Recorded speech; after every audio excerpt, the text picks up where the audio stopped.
Hey everybody, how you doing? It is Rob Gauthier, the ET Whisperer. How you guys doing out there? I wanted tonight to share something with you real quick.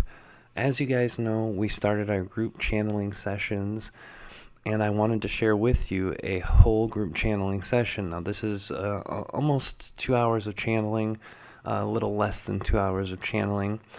But it serves as both a huge, great treasure trove of lots of different information from lots of different people, 5 different people, 5 different perspectives, 5 different types of questions, and of course both Treb and Aridif answering those questions. But it also serves a purpose as an example for people who are interested in group sessions but don't know what they're going to look like or how they're played out. So I wanted to answer a lot of questions that we've been getting about these types of sessions. Now this was a little less formal than normal because the group of people who did the very first group sessions were all people who've gotten sessions many times before. And these people include William Stoll of the Fincastle Underground, as well as Anthony. And of course our 3 other friends who are there from Patreon, Savita, Deborah, and Aaron.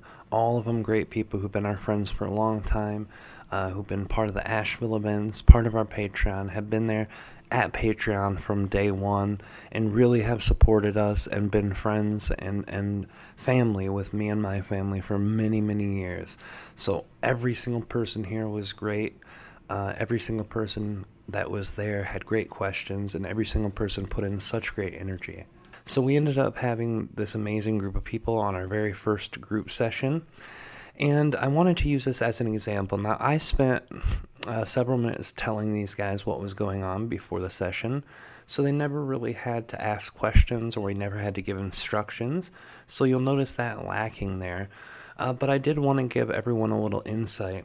We're doing these group sessions on a software called StreamYard, which is a lot like Zoom.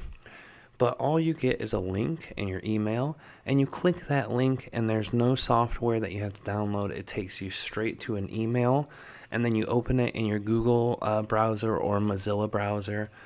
I think there's another 1 or 2 types of browsers that it's compatible with. And you accept the permissions for your microphone and camera. None of us use cameras that night, but you can use your camera. And then you get into the browser, and there you are. And it's really that simple. And there's a chat thing on the side that doesn't show up in the video, so you can chat with people. And what happens is everyone comes in, and as you'll see in this video, I talked to everyone for a few minutes, let them know how things were going to work.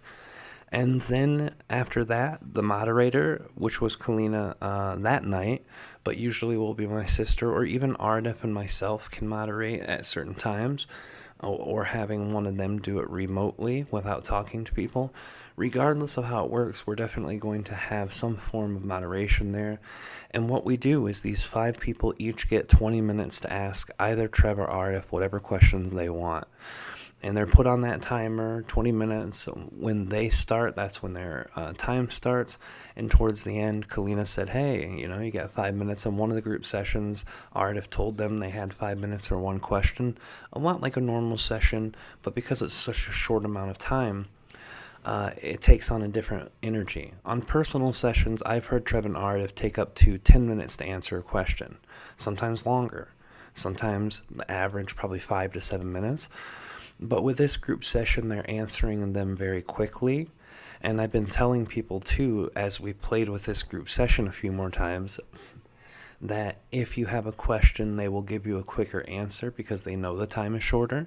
And then if you want more, you can ask them to expand on certain parts of the question or certain levels of the question. So it ends up being amazing because we had 5 people get to ask several questions each in less than a 2-hour time.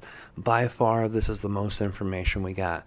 Now, this was a special occasion because all these people have gotten sessions before and they're comfortable with sharing their voices, their nicknames, things like that. They allowed us to share the whole session, which is what you're going to see tonight, which is amazing. It's, like I said, almost 2 hours of channeling. But normally, we only would release the parts where Treb and Aridif are talking about the answers. We wouldn't put anyone's name or voice or picture or if they are on camera. But as a part of doing the group sessions, we definitely are going to take highlights. And we do that because we're giving this option away as such a cheap option and such a group option. You're not going to have a lot of privacy there anyway because you're in a group with several other people.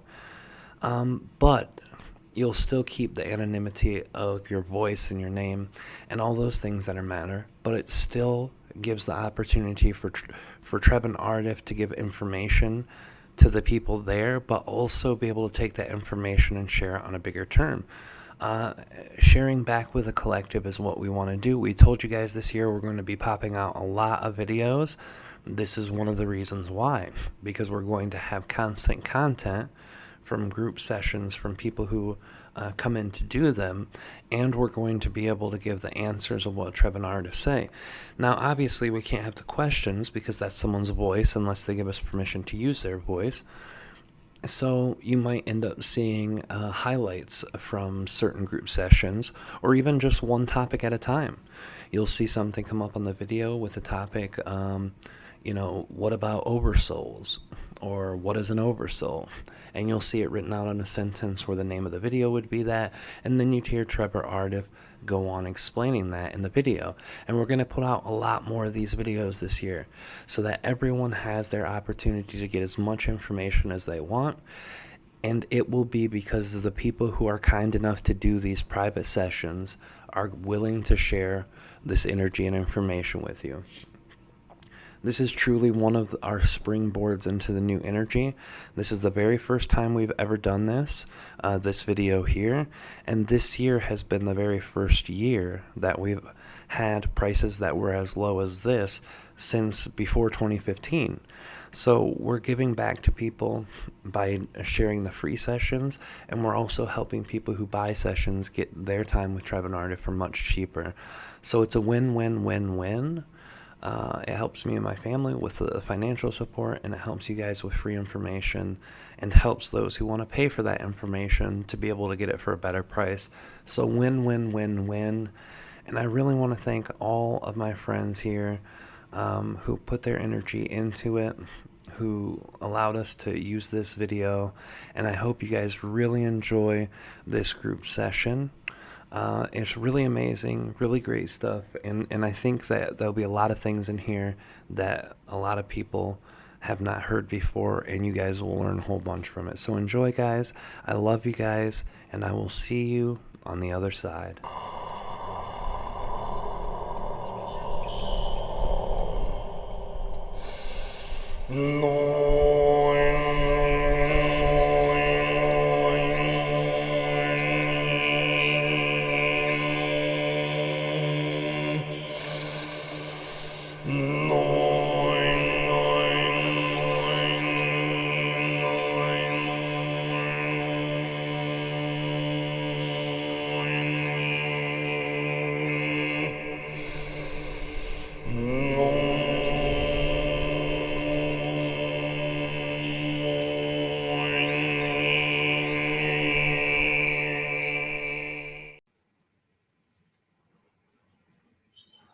All right, everybody, welcome to our group channeling session. Wonderful to have you guys here. Thank you so much. I know some of you have had sessions before, so we're going to make it real quick. Basically, today what we're going to do, we're all going to take 20 minutes each and have that 20 minutes with Trevor Aridif, your choice, where you get to ask them a question. We'll put you guys up one by one. Kalina will be watching the time. She'll elaborate that information to you, so keep your eye on the private chat on the right-hand side of the screen. When there's about 5 minutes left or so, she'll either say it verbally or type it in the chat. And then when it's the last question time, she'll also let you know that. If for any reason you get pulled out of being able to speak to where you're not able to speak, it only means that the time ran out, and that after Aridif or Treb finishes answering their question, then they'll move on to the next person. You'll get your chance to say goodbye to Treb and Aridif too. At the end, we'll make sure that whoever's still here can know. And if you guys need to leave after you're done asking your questions, that's perfectly fine. You don't have to feel obligated to stay here. the whole time. We got a good order for this group because we know everybody's schedule here. But normally we'll go as in how it works, how it flows, and how it works best. Kalina's here to moderate today. As you can see, she's here with us. She says hello, and she's right there with us. She's going to be moderating, although normally it will be either Kalina or my sister, just depends on who's available. Kalina's been doing a lot of her own work, so she's going to be focusing on that a lot more. And then we're going to go from there. And you guys know Treb and Aridif energy. We're not going to waste anyone's time against your 20 minutes by bringing Treb or Aridif in. You're not going to get put into the timer until after Treb or Aridif is already connected. And when we know what being you want to connect to and they connect, the 20 minutes will start there and everybody will get their whole 20 minutes. No one will get cut short. And then we'll go from there. We hope you guys got a chance to chat with each other and talk with each other. We know all of you guys, from this group at least, but not all of you knew each other. Most of you know each other generically. But now you got a chance to catch up with each other while I was neutralizing, so that's amazing. I wanted to share with you guys real quick before we get into the channeling that your questions you're asking are going to literally be reflections of the question and energy inside of you about the question itself. The example that I always give is relationships. When you have a family member or a friend and you ask a question about your dynamic with them, basically everything about you as it deals with that relationship emotionally and energetically is going to light up inside of you. Your sense of self, your heart, your love, whatever problems you're dealing with will all go up to the higher self, out to the guides that work with it, and then over to their guides and to their higher self and their energies, and kind of take this gigantic snapshot of this one energy picture. And when it does that, they're able to extract the information, then reflect back to you from their perspective exactly what the energy is about, and from their perspective, how best to approach forward with it. They don't really tell you what to do. They tell you what you can do for those circumstances with your desired outcome. And the reason we always tell people this is that if you're excited or happy when you're asking the questions, even if they're tough subjects that are hard in your life, that are difficult, still having some excitement to at least try to find that answer, it's always a really great way to ask that, because when you ask it, they're going to reflect back something also that is happy, exciting, or best to resolve the situation. And that way you'll receive the answer in the best way you can. So enjoy yourself, guys. Have fun. We love you guys. We're going to jump in, and Kalina will bring the first of you in after Trevor Aridif get in, and we'll go from there, guys. Love you guys. See you on the other side.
Greetings to all, Aridif, that is Aridif, and this is its spell. We understand that all have many queries for this day, but before diving into those queries, there are of course the two things that we wish to express. First, above and beyond all things that are expressed this day, to know, feel, and of course to perceive that you are loved, in our perspective is of the utmost importance. Secondly, it is our greatest excitement, and within that same great excitement in which we co-create with you, individually as we connect with you, and of course collectively as we co-create as well. You may begin your queries at your leisure, and greetings to Kalina as well. Greetings, Narada. Yes, of course. Yes, it is greatly exciting. You are loved too. I'm going to add Aaron to the stream. Hi, Aaron. Hello, Aridif. It's good to speak to you again. It's been a long time. Yes, of course. It is greatly exciting to co-create with you yet again. Yeah, very exciting for me as well. Thank you. Yes, of course. I'll get down to the questions then. When I was first going to sleep the other night, I had a very fast visual flash in my mind, like high definition flash. And it was lines of white symbols on a black background, and the very last symbol was green. This flash was accompanied by a digital computer-like sound, but was too fast for me to memorize any of the symbols. I wondered what you could tell me about this. What meaning did it have for me, and that sort of thing. Thanks. Yes, of course. First of all, as you are in your dream state, you are opening your higher dimensional layers of consciousness. As you are aware, you are entering into your high fourth and low fifth density vibration state, meaning that you are quantifying both the first and second layer of your dream state energy, graduating through the first into your second, and the specific message that comes forward comes from Syraen counterparts who co-create through the technological means of your computerized mechanism. Now, of course, you are in dream state of consciousness energy. You are working towards the opening of the vibration, towards the astral projected realms and dream state energy. And between the times where you are awake and sleeping, the entering of consciousness comes into your own expression and experience. Now, of course, this does occur when you are awakened in your daytime and in the energy of co-creation. But between sleep states and during sleep states, the Syraen consciousness enhances and connects that energy more deeply through your psyche and consciousness. The symbols were less important, the colorations less important than the overall description of the feeling and sensation that you understood you were receiving that message. And of course, the message is encoded to your conscious mind, even though your fifth density portion of the higher self understood well what it means. The consciousness is broken down not only from your years of desiring deeper and far reaches of co-creation with your extra-dimensional guides, but a success of connecting on multiple layers brings forward the next level of connection. And this and many other dream states and awakened states of consciousness will lead you more directly to co-creating more so with the Syraen entities and other consciousnesses as well. Oh, thank you very much. And also, just as I set my alarm and woke up now, I had a flash of 12 in my mind, just like that. Did that have any meaning? Yes, the construct of 12 is one that is highly essential for the construct.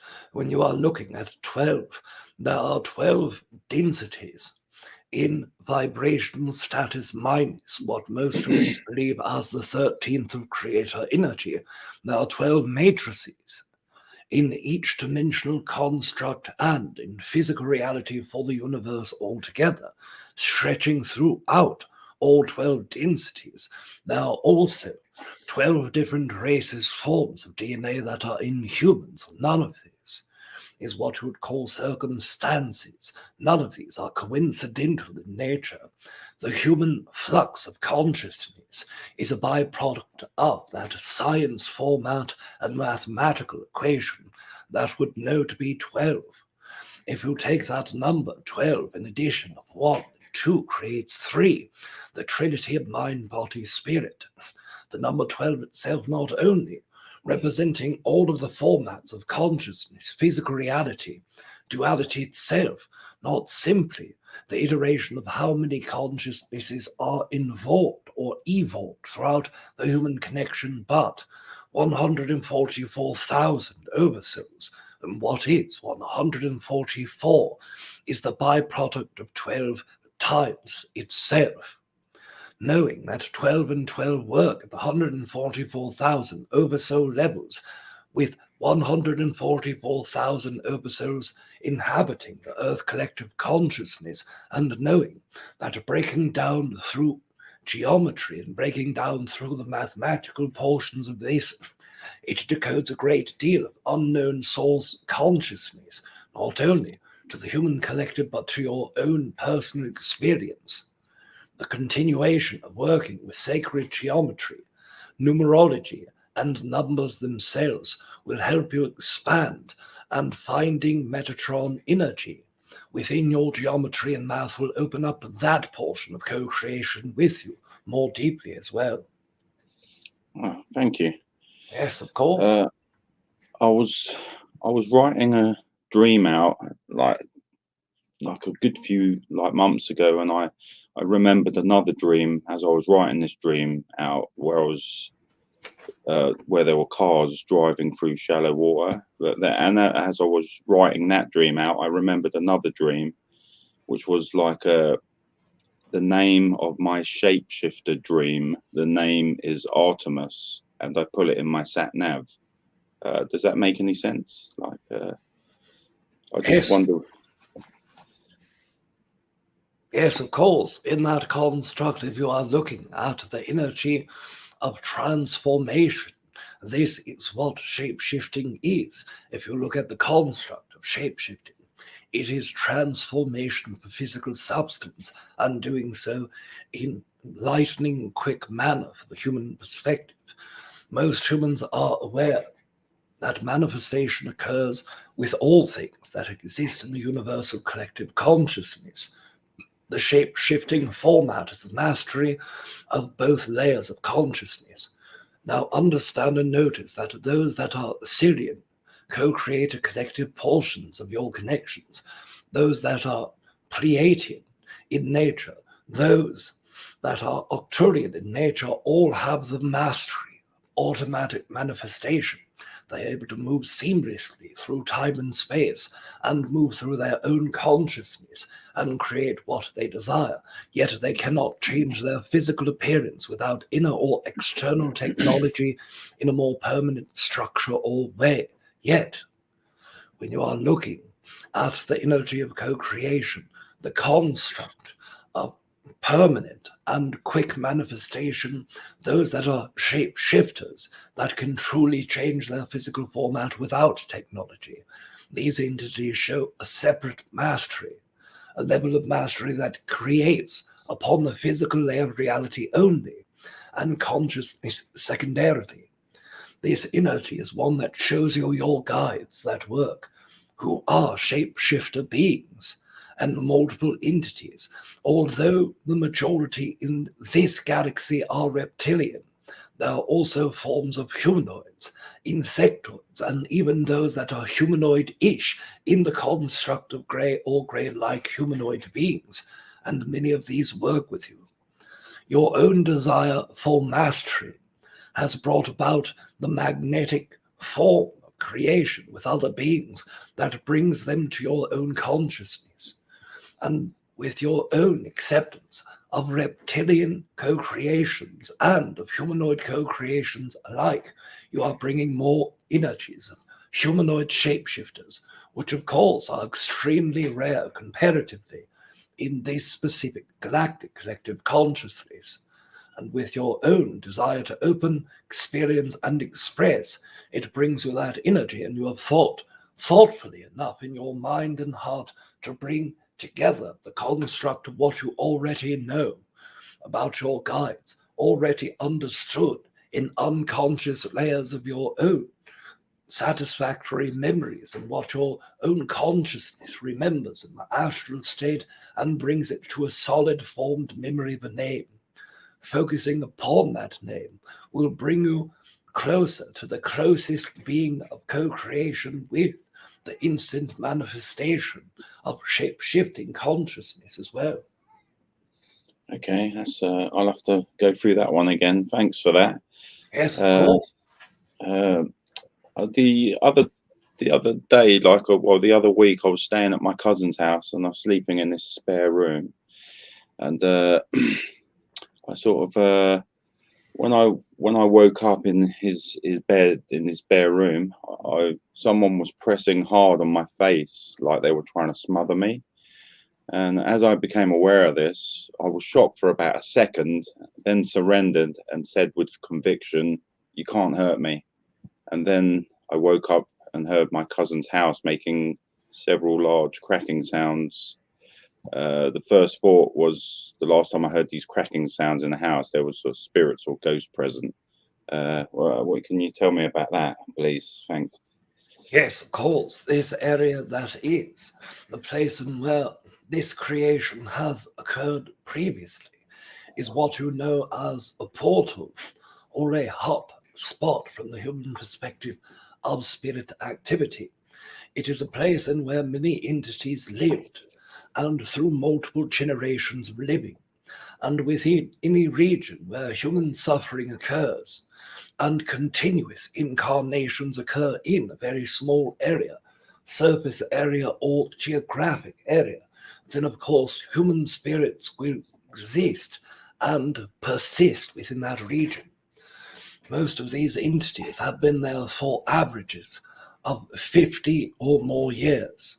Now, this is not highly uncommon, but it is extremely uncommon to have thousands of entities between 50 and 300 years of not going out of physical reality, at least to some form of degree.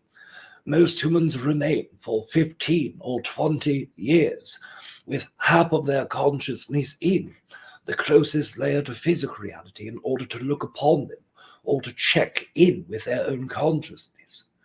And with all of these entities, they are placing all of themselves there, while that which only places half is doing so to look after their families and beings who they love, to make sure that their life continues on without their physical presence. And that is a gift to that which are still living from their perspective. But after being out of the body, recognition comes that you must continue your journey as a spirit, meaning you must leave that realm or the closest plane to physical reality. None of the beings that exist in this portal permanently have come to that conclusion, as there's much more in the earth to attract them. You yourself represent an anomaly in that region.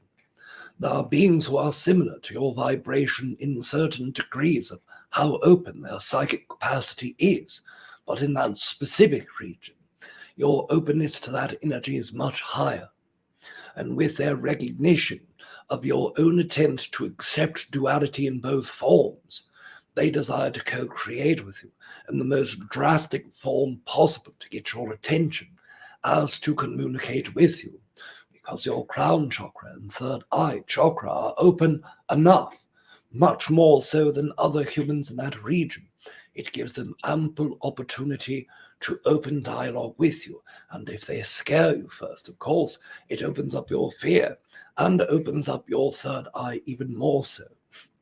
With that accomplished, they can either work towards presenting their own physical energy in a non-physical state inside of your body as possession, as humans would think, or to work on having you hear what they are trying to share. Many of them are haunted by unfinished tasks in their own existence, still clinging desperately to that physical life experience. And with you, they were trying to get your attention. Multiple beings in this day.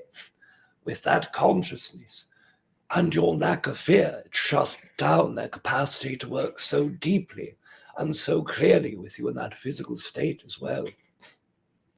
Oh, okay, that's interesting. Have I still got time, or? Yes, 6 minutes are left in your own co-creation. Okay, like I've like since all this lockdown stuff happened, I've stayed like pretty centered and grounded and calm. Nothing's really bothered me that much. I haven't had any fear.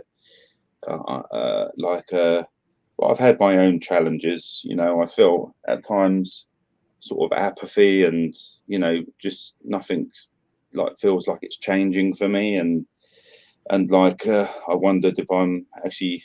Sometimes I wonder, have I fallen off the train, and all my friends are like are going to be somewhere else, and it won't be the same me there, and I'll be just stuck here or something.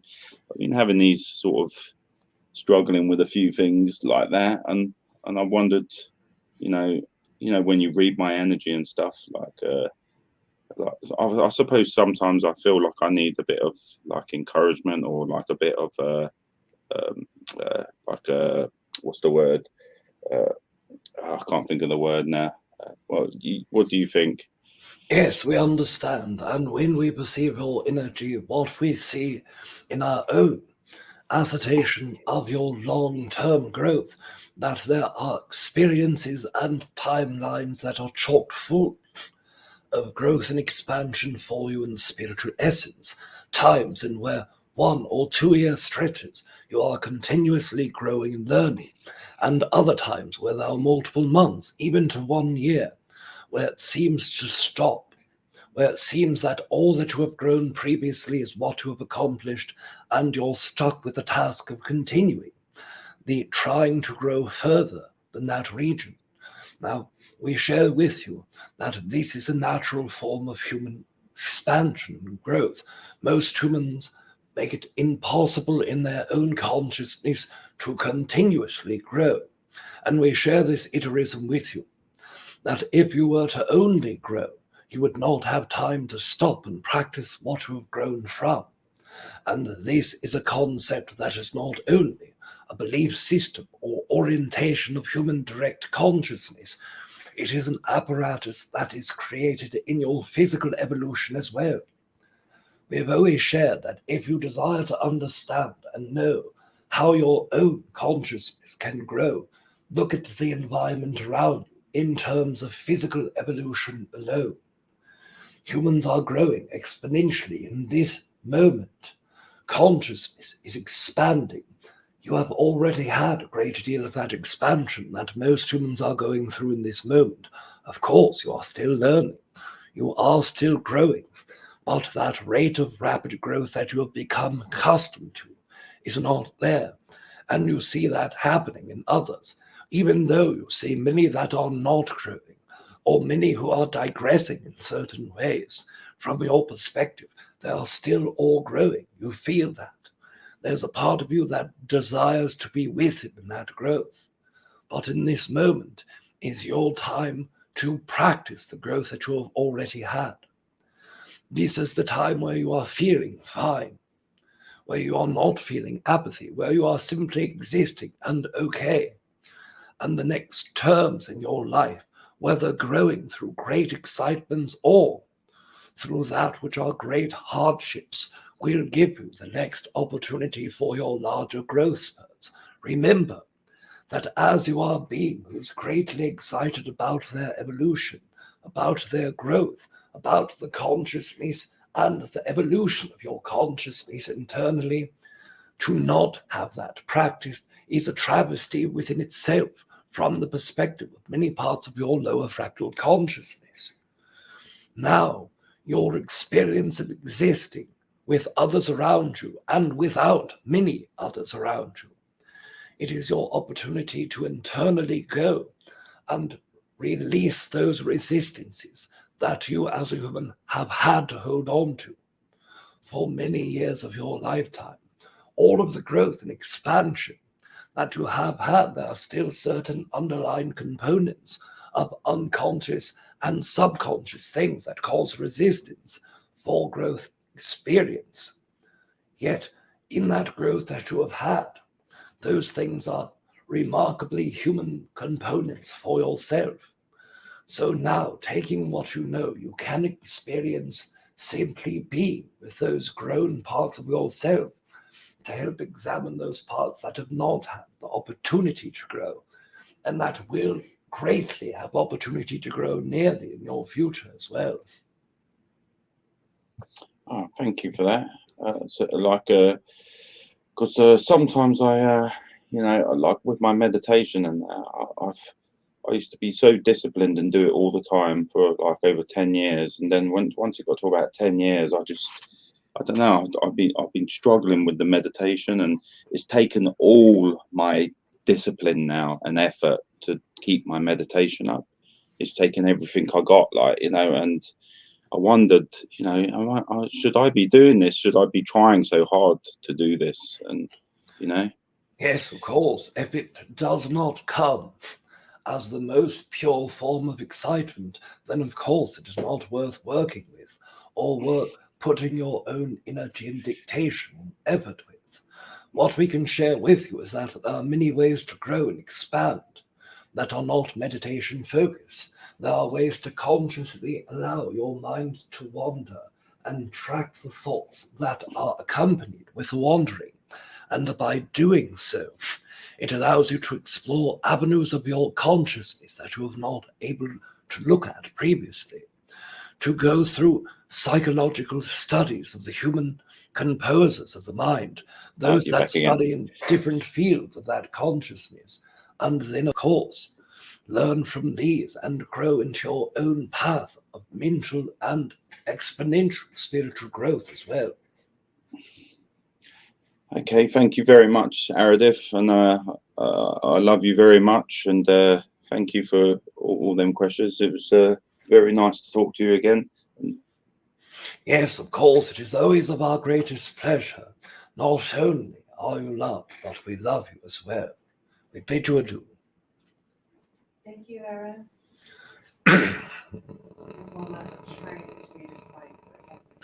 Not hear anything.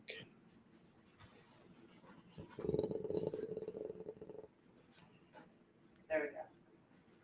Okay. All right, so Vita, I'm gonna unmute your mic. Are you ready, love? Yes, I'm here. Can you hear me? You want to talk to? Huh? I was just saying we know who you want to talk to. I know. I'm waiting. Yes, one moment we will reconnect to Treb Bor Yit NE. Oh my God. Good evening. Treb, how are you? Oh my God, I'm so happy and excited and ecstatic to talk to you directly after so long. Yes, it is In very this way. exciting. Yes, it is very exciting to connect with you as well, and to connect with you after the time that you perceive is very long as well. Treb, how are you doing? Yes, I am very excited. In the way that you would perceive, I am doing very well and have great excitements, and working with those excitements every moment of every day as well. Oh. Okay, Treb, as always, we don't have much time. So this question actually has two parts. One kind of personal and second part is for everybody. So the work I do, as you know, nowadays this work, it has been very demanding because of this pandemic, and um, I have been quite exhausted mentally and physically. So one day, a couple of days ago, I really lost it.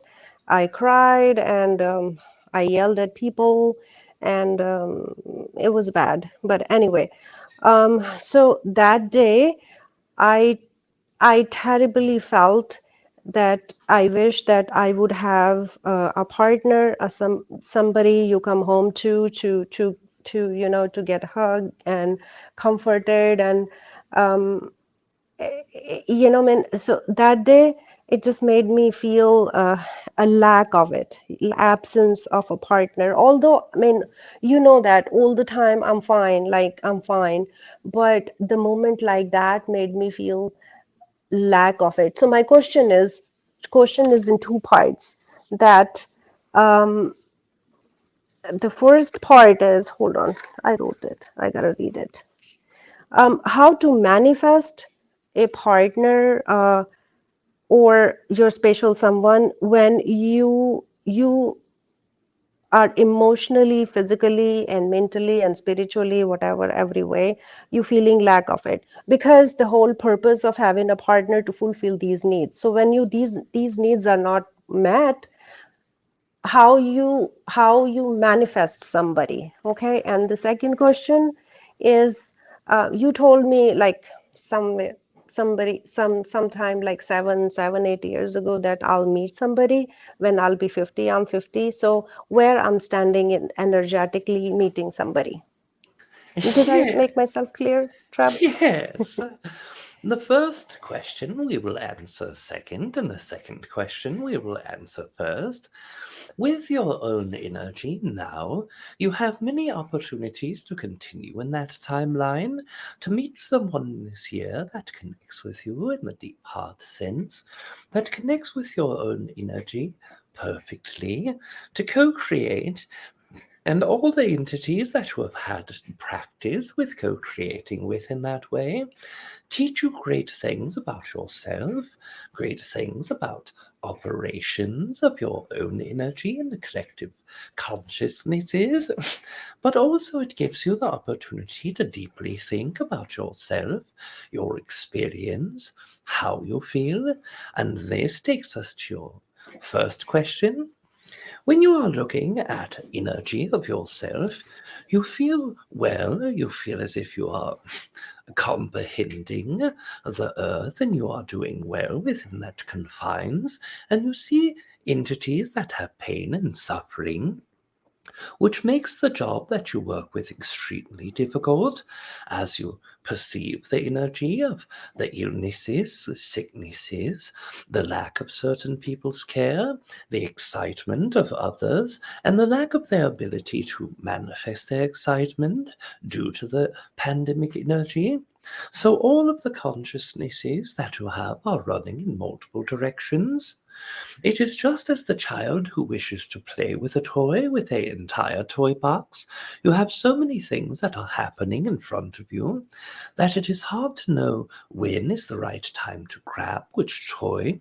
And when you receive the toy, you ask yourself, is this truly the toy that I am playing with, that I desire to have, that I desire to keep and not play with the others?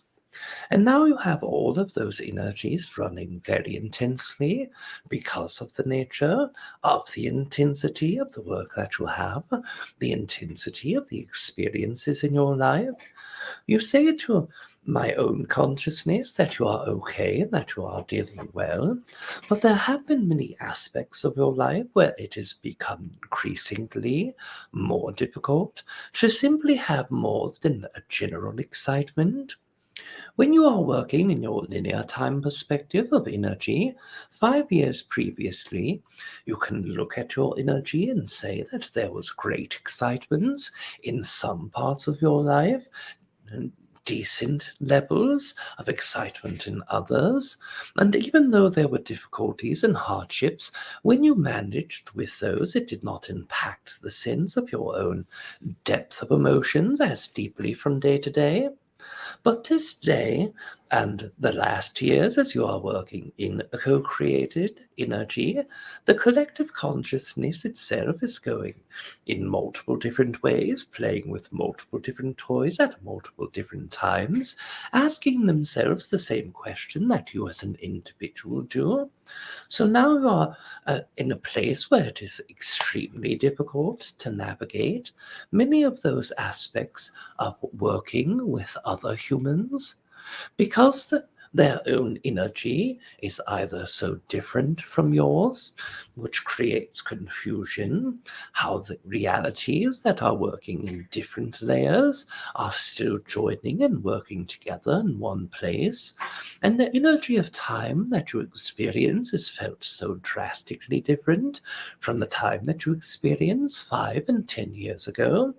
So all of these things are compiling together, and the idea of energy that you had, the example of one of those partners that you could come back to, that you can rest with and be excited with, was more recently practiced, and in that, the result of your energy and experience with this person was very similar how it was in many others, where you give your excitement and you give your desire, and the other person does not give the same level of that energy, so it is very difficult to have a continuation of that energy and relationship with that concept. So now you are in this place that is difficult for you, that is hard for you emotionally, and even when you are okay, you are not truly all the way okay as you would be in multiple years ago of being okay. And that is not a problem or a bad thing. It is something that you need in your experience to continue burning away those energies of things in your life that you do not wish or do not need or do not want to have. But it also gives you the opportunity to be more honest with the depth of yourself about who and what you want in that way. Having a partner comes to you when you have that energy of no desire, or no desire that feels empty without fulfillment.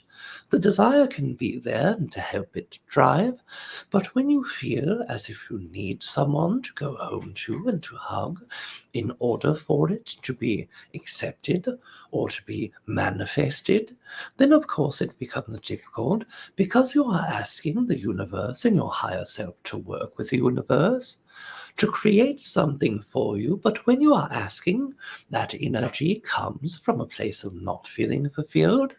So that is the general form of struggle that has occurred previous. But now you have different perspectives and different personal opinions of how the energy can work or should work. And with the expectations that you have had, you have learned to let go of them much greater. And this has helped you with feeling less affected by others. But at the time where all of these things happen at once and you are left with all of these options that are in front of you, the way that works best for the consciousness and for the desired outcome is to now look at the energy of all of those relationships that did not work, all of the relationships that you felt positive about, but still had a negative outcome, and all of those relationships that you have not tried to have because of your personal experience of life, the wrong timing with work or children or life. And know that if you worked with those, there are still parts of you that says, what if I would have went forward to speak to this person or ask them or connect with him more deeply? Would there have been a different outcome? Would it have been a positive outcome? Now is your moment to truly take yourself into that area of toys and look at one of those energies and say that this is where I desire to be in this moment with this toy to play with. Instead of working with either, working on the concept of work and seeing that energy and having certain parts of helping others be so fulfilling, but seeing the harm that comes to them being so unfulfilling, or seeing the energy of relationships that are not fulfilled, but knowing that there are many ways to work towards open fulfillment of that energy.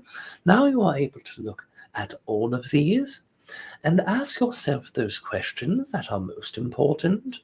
What is the perfect experience with my work that will fulfill me without seeing the energy of others hurting others? What is the perfect experience for the relationships that I desire?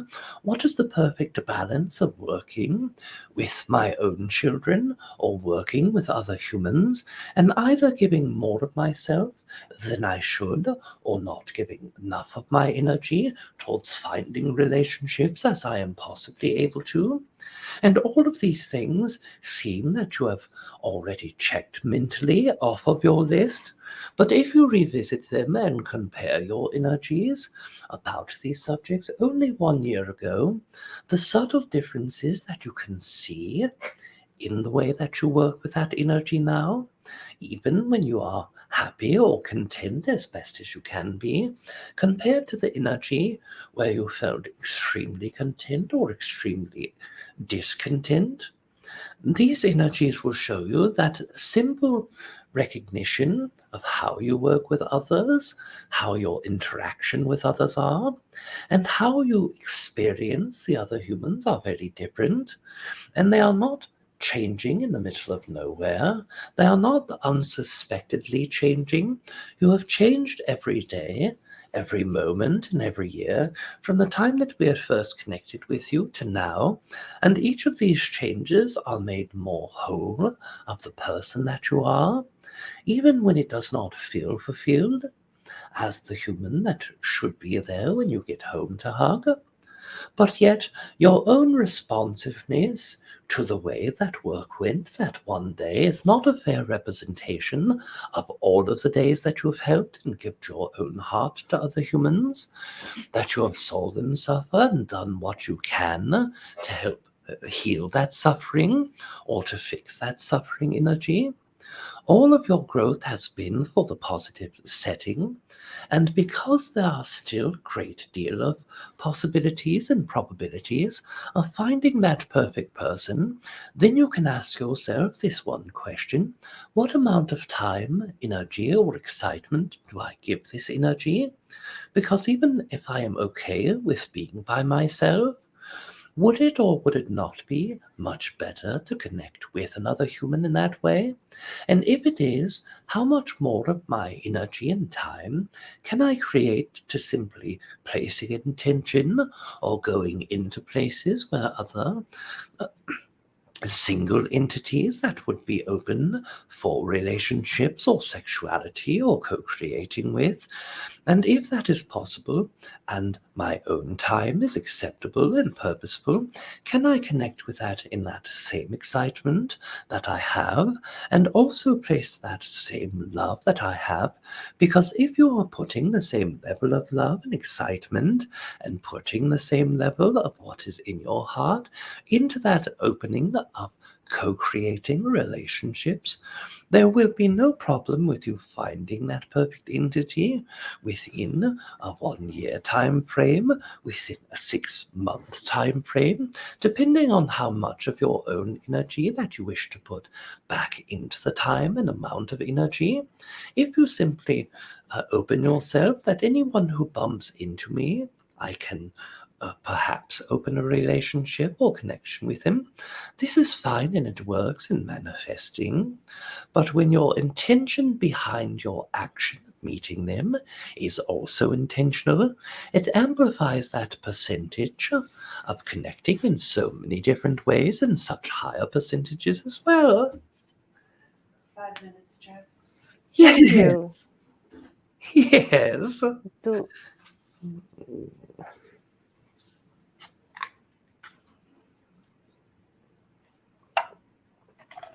Do do I have more time, Kalina? Yeah, Yes. you have 5 minutes, sweetie. Yes. 5 minutes that remain. Okay.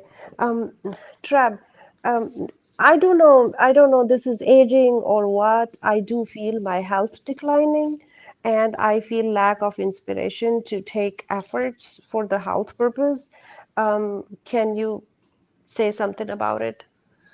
What Yes, should I do? What recommendations, suggestions you have? yes, part of this is the process of aging, of course. The body will naturally become less connected to the age of youth and healthiness. Part of this, of course, is certain beliefs and energies, but the majority of that is a natural process that the body must regenerate cells, and that those cells will be less of the version of cells that were copied from previous times. And of course, that is natural, but there are also happinesses that come in that experiences of the emotions and dealing and navigating in the world, where there are many preferences that you do not prefer, and many entities that are not co creating with you in the same healthier ways that were co created before. So there is a little bit of all of that energy.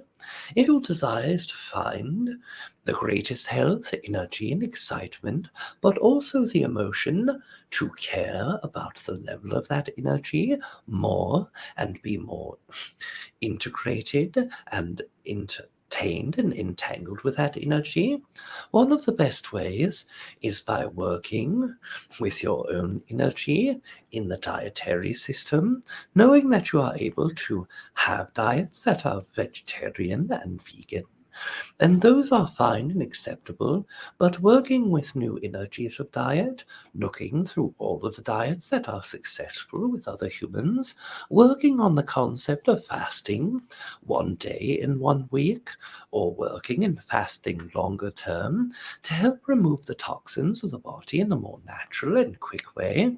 These are all acceptable physical things, but the emotional energy and the excitement energy, those will be the biggest health additions to your own consciousness.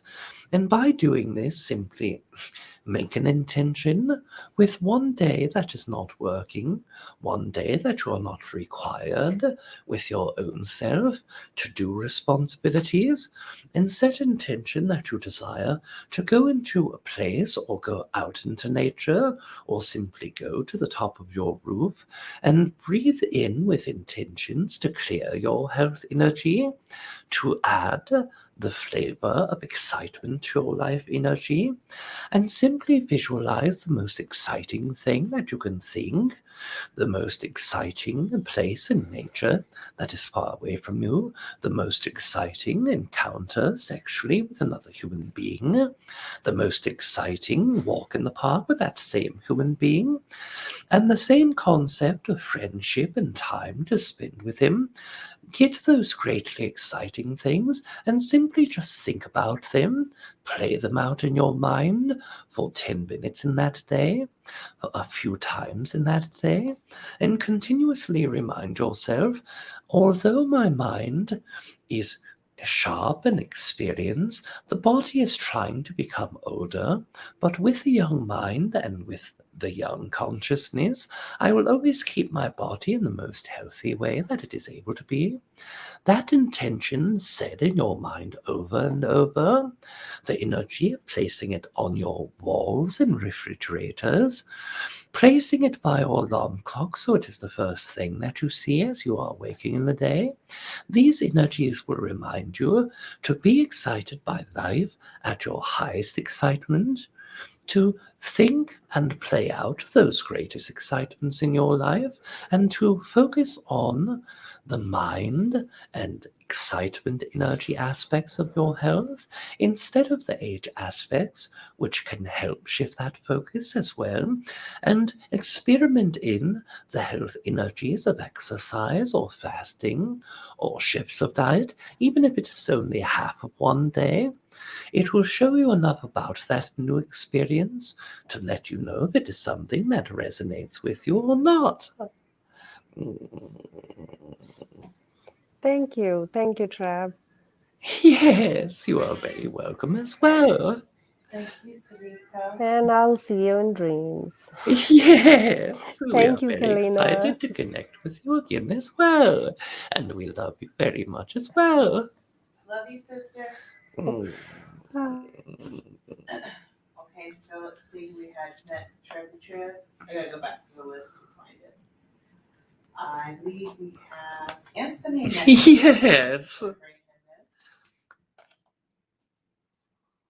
second. It would help to add him to the stream. Hello there, Treb. How are you? Yes, we are very excited to connect with you again as well. Yes, it's been a while since we spoke. Thank you very much for being here tonight.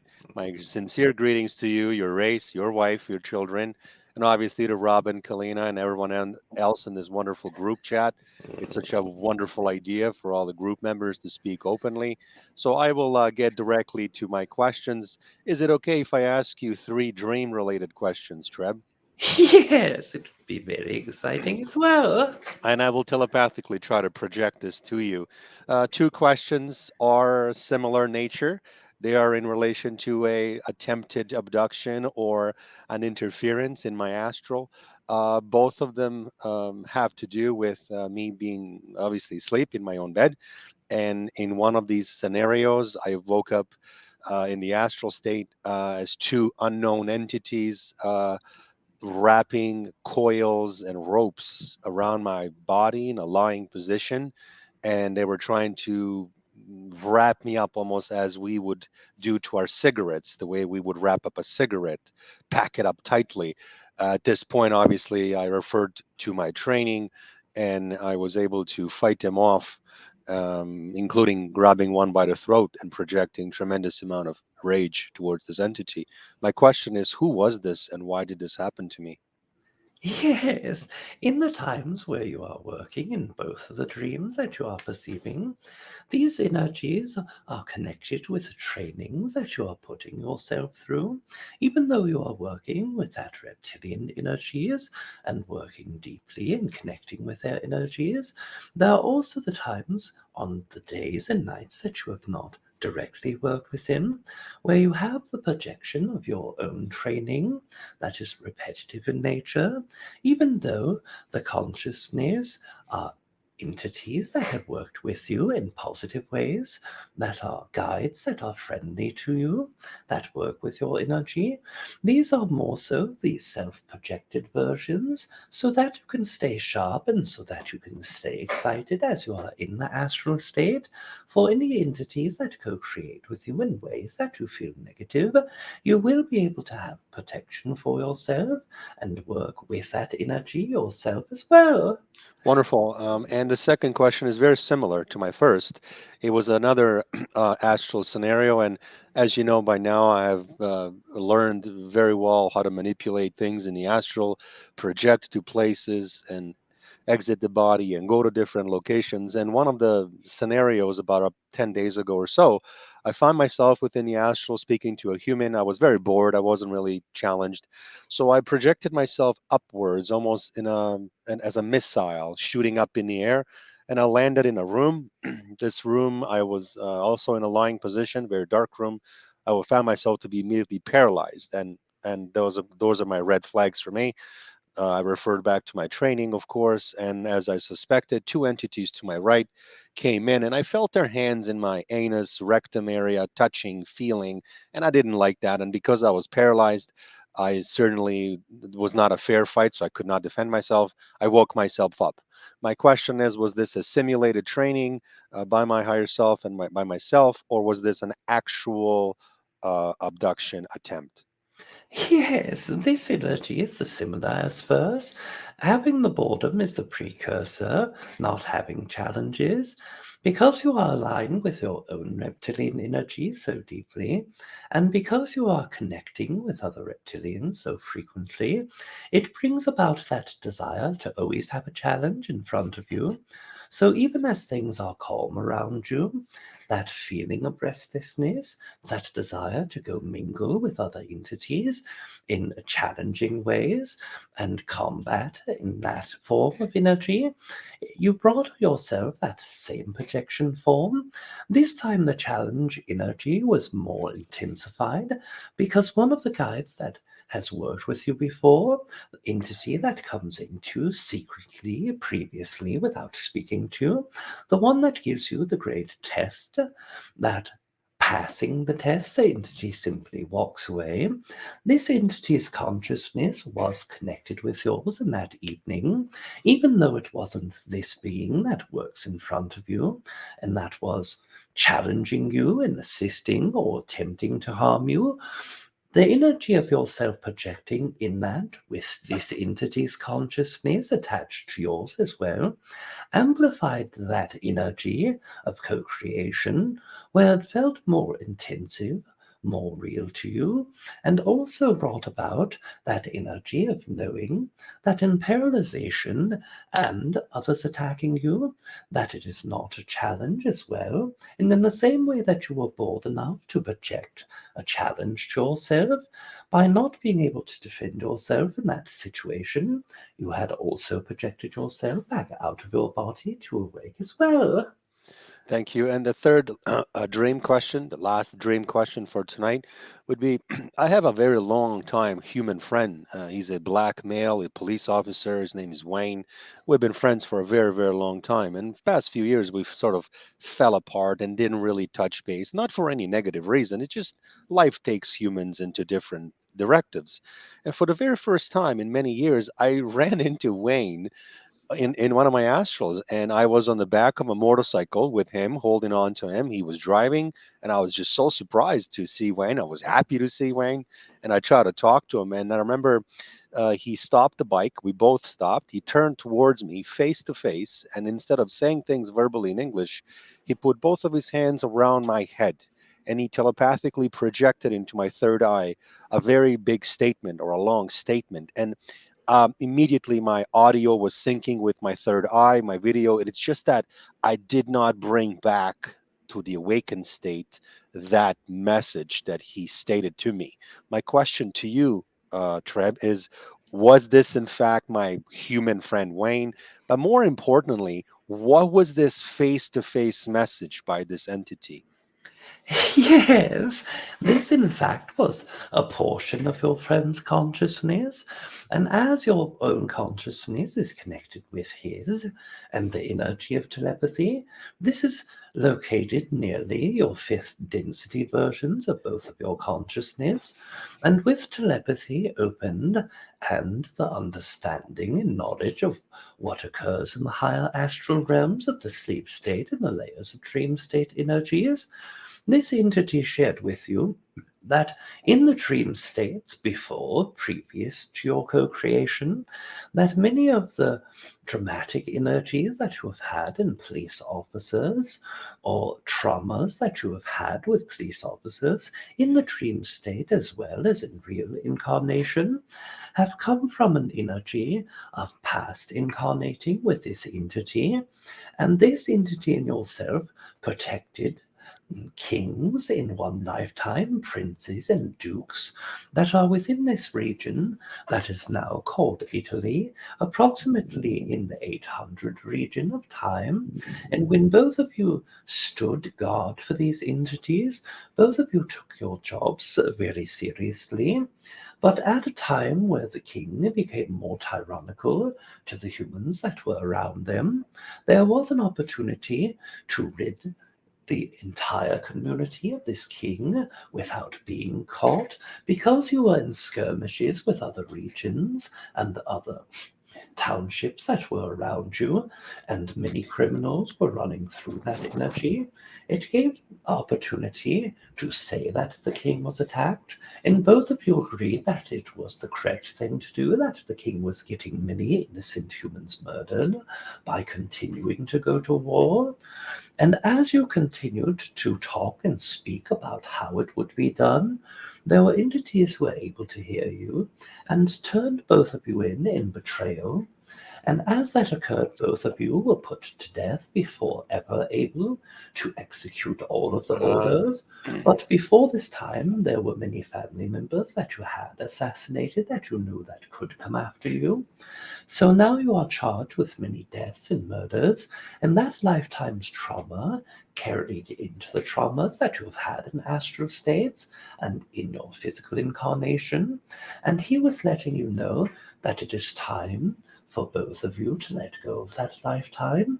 And even though you may not speak in this incarnation, or may not speak as much as once that you used to, that you are friends beyond this life and beyond past lives, and as you continue incarnating, both of your souls will travel many more times together, and it will always be important to remind each other of how to empower yourselves in those moments as well.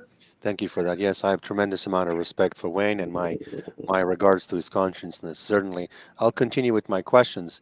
As you know, with many reptilian connections that I have, I've done a lot of research and pinpointed the topic of Atlantis to be either that option one, the Atlantis itself was sunk by a reptilian race projecting a weapon that appeared to be a meteor. Just for visual aspect, it penetrated Earth and then it exploded from within, sinking it, or that some kind of weapon was used to create large waves, tsunami, to sunk it. My question to you is, how exactly was Atlantis sunk, and which weapon was used? Which race used a weapon to sunk it? And just to do the limitation of time, just make it short, please.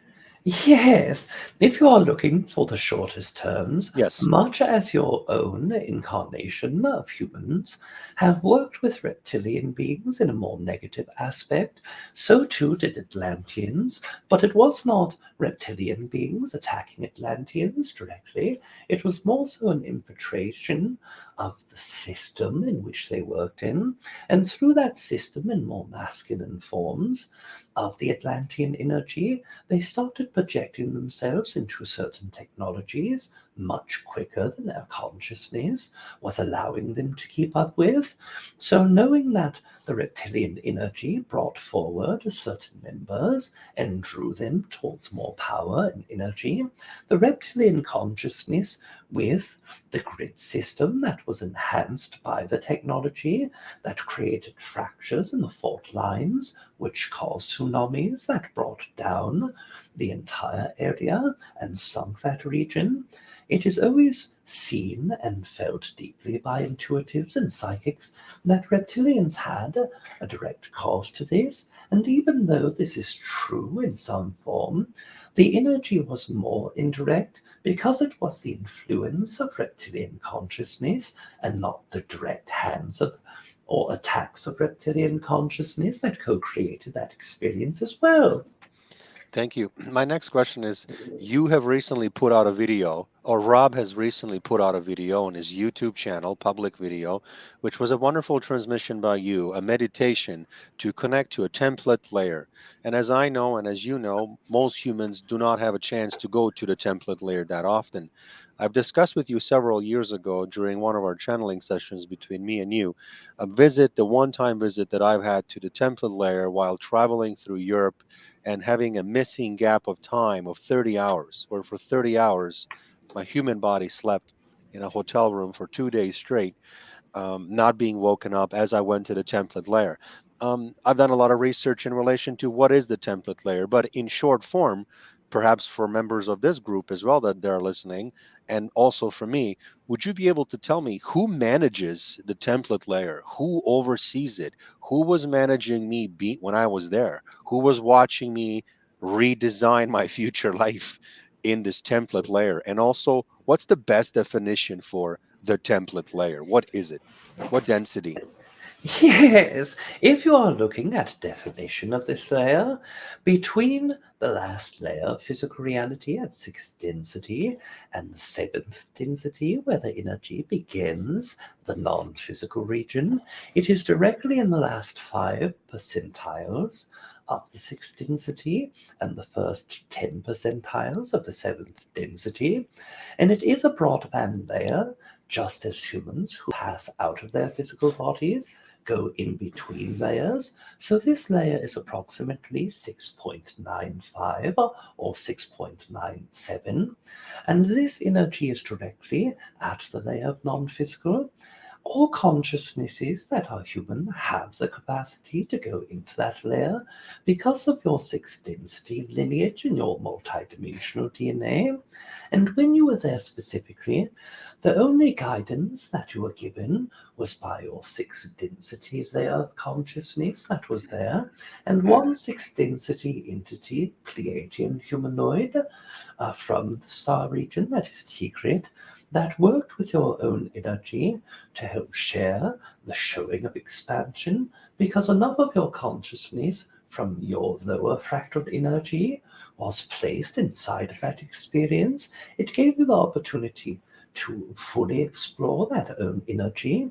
And if you are given a definition in the easiest format and shortest way, the direct definition would be the place that is between the last layer of physical reality and the first layer, non-physical, where all consciousnesses go to focus the direct creation of physical reality in all dimensions and all ways of reality as well. Thank you. Now, I'm familiar with your race, and I understand even the attack by the Alpha Draconians onto your race a long time ago. I understand your reproduction, and I understand your human lineage because you're a hybrid. In numbers, approximately within the galaxy here, within our own galaxy, how many other reptilian human hybrid races besides your race are there? Yes, there are over 11,000 that are within this galaxy that are humanoid and reptilian hybrid. Most of them are very small batches or groups of human beings, and most of these entities are not human with human beings, but human with humanoid consciousness. But with human beings alone, there are several hundred of different combinations, but most of these are less than 10 entities that work with humans, because each race would desire to connect with that energy or desire to connect with a member of their soul family, which would be very small and unique as well. Next question is, who killed the dinosaurs on our planet? Was this a meteor shower, or was this an assassination and murder by a particular Alpha Draconian or a reptilian race? Yes, the energy that relates to the meteor that killed the dinosaurs in your own history's perspective was in fact another humanoid race that did not care for Alpha Draconians giving their genetics to the dinosaur entities that created the Earth reptilians. They do not have a direct tie to humans at this time, but relatives of their own self do, and as they perceived Earth to be infested with reptilian energy, their own decision to divert a stone or a large boulder into the Earth as a projected weapon was one that created that experience as well. Thank you. I have one last question for the end, and just have a quick message if you can send. Are you able to send a message to my higher self that deals with human incarnation? Yes. Please advise them that I will be going on a trip journey in 2 days from now to a region in the United States of America named Florida, but particularly 4 cities that my higher self and I have discussed in the past. Those cities are Gainesville, Florida, Interlaken, Florida, Miami, Florida, and Orlando, Florida. And the reason of my messages is that there are certain humans that belong there under my oversoul. I have discussed these humans and their locations. I desire to put forward the energy and assistance by my higher self to meet some of these humans that belong under my oversoul in these 4 particular cities. If you can send this message, that would be appreciated. Yes, we are sending that message, and as you speak the words with such great excitement, it sends a great deal of that message to that energy that is your higher self, and connecting with that, there's a great excitement that comes back to this as well. Wonderful. The last question for the end of the evening, I believe there's, based on my timer, 2 minutes left. I will just leave you with this question. I know that over the years, I've gotten to know many different layers of our higher self, and every human has many different layers of our soul, or AKA higher self. There's a fourth density layer, fifth, sixth density, mental state, emotional state, a layer that deals with abductions, a layer that deals with astral. My question to you is, can you just tell me and the other group members approximately how many primary higher self layers are there? And what are the how many number? What's the number of them? But also too, what's the secondary amount of higher self layers? I mean, personally, I've gotten to know about 20, 25 different layers. How many layers are there to a soul? Yes, it is different for each consciousness, but if you place them in order of operation, and if you place them in order of importance and order of function, there are quite literally hundreds of thousands of different layers and combinations of layers that would work together for any one energy or one concept, and the overall layers of the most important and most fundamental energies that most all humans have and work with on a day-to-day basis are numbered in over 120 layers as well. Oh, well, I never knew that. I thank you for good information. I believe that I'm out of time. Kalina? Yes, I've got 7 seconds, so. Yeah, not a problem. Maybe if Treb just has a quick 20, 30-second answer to reply is, what is parallel 33? Yes, this is a race of entities that are shapeshifters in consciousness and have a small population, but work through fluid time, concealment, and connection with that energy, and also shifting their own physicality, their own consciousness, and dividing those layers of consciousness in very special ways that are able to manifest physical layers as well. Thank you, Treb. I greetings to Yeah. you, your race, your entire race, and everyone. I appreciate your time. I love you so much as usual. Thank you, Rob, and thank you, Kalina. Yes, we love you as well. I wanted to make a quick comment to you, Anthony. I was born in Gainesville, Florida, by the way. Oh, I will be going there in less than 3 days, 4 days. This is why I asked Treb to send a message to my higher self. There's some humans I need to meet there. Oh, that's wonderful. All right. Gaines, Yes. Gainesville, Florida. Wonderful. Thank you, Kalina, Yeah. for that. Yes, absolutely. Much love, brother. Thank you. I'm gonna mute down your mic and let's see who is next. Let's see.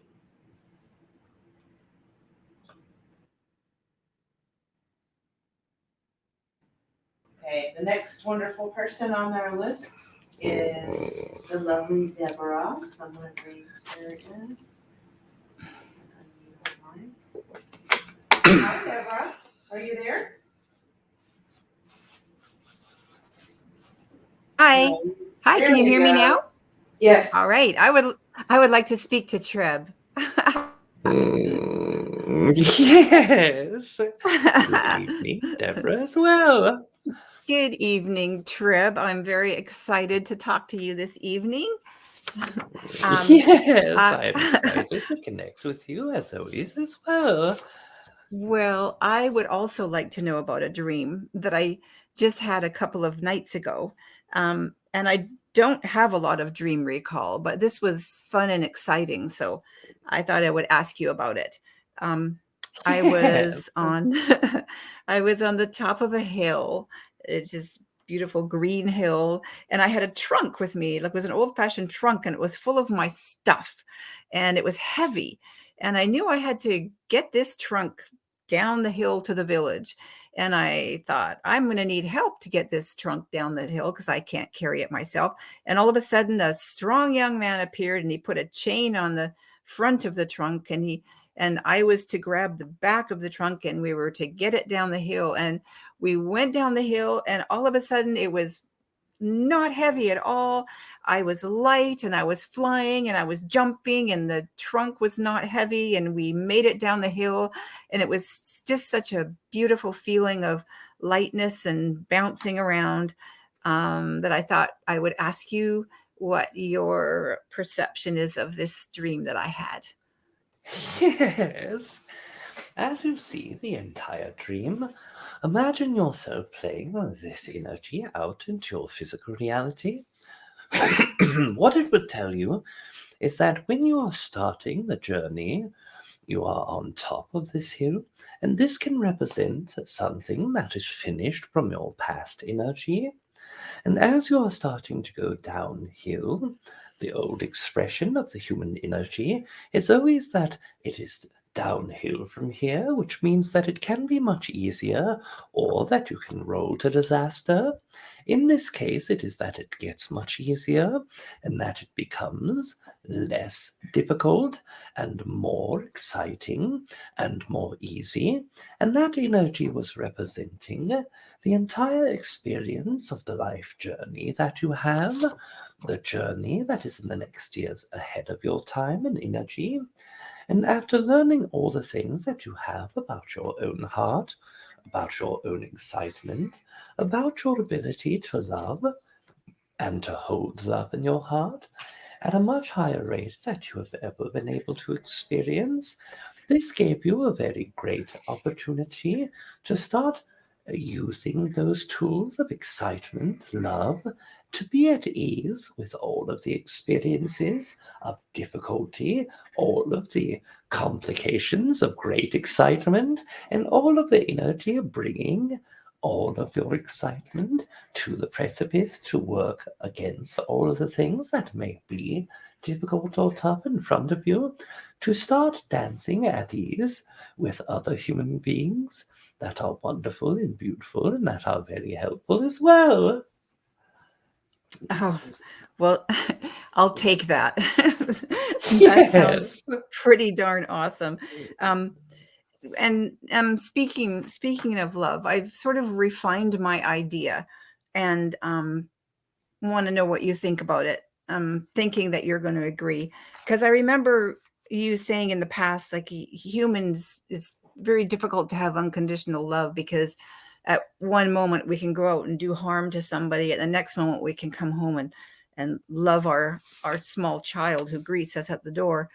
And I'm understanding now that when I love, that great rush of love for my like little grandchildren with the big eyes that greet me and love me, I adore that, and it's wonderful. But the idea of love of humanity, I've sort of broken it down, and I did have a little bit of help with this from Elias, and I've broken it down to that love means knowing that the other is a part of me, and having a genuine connection with that other, and a genuine appreciating of that other.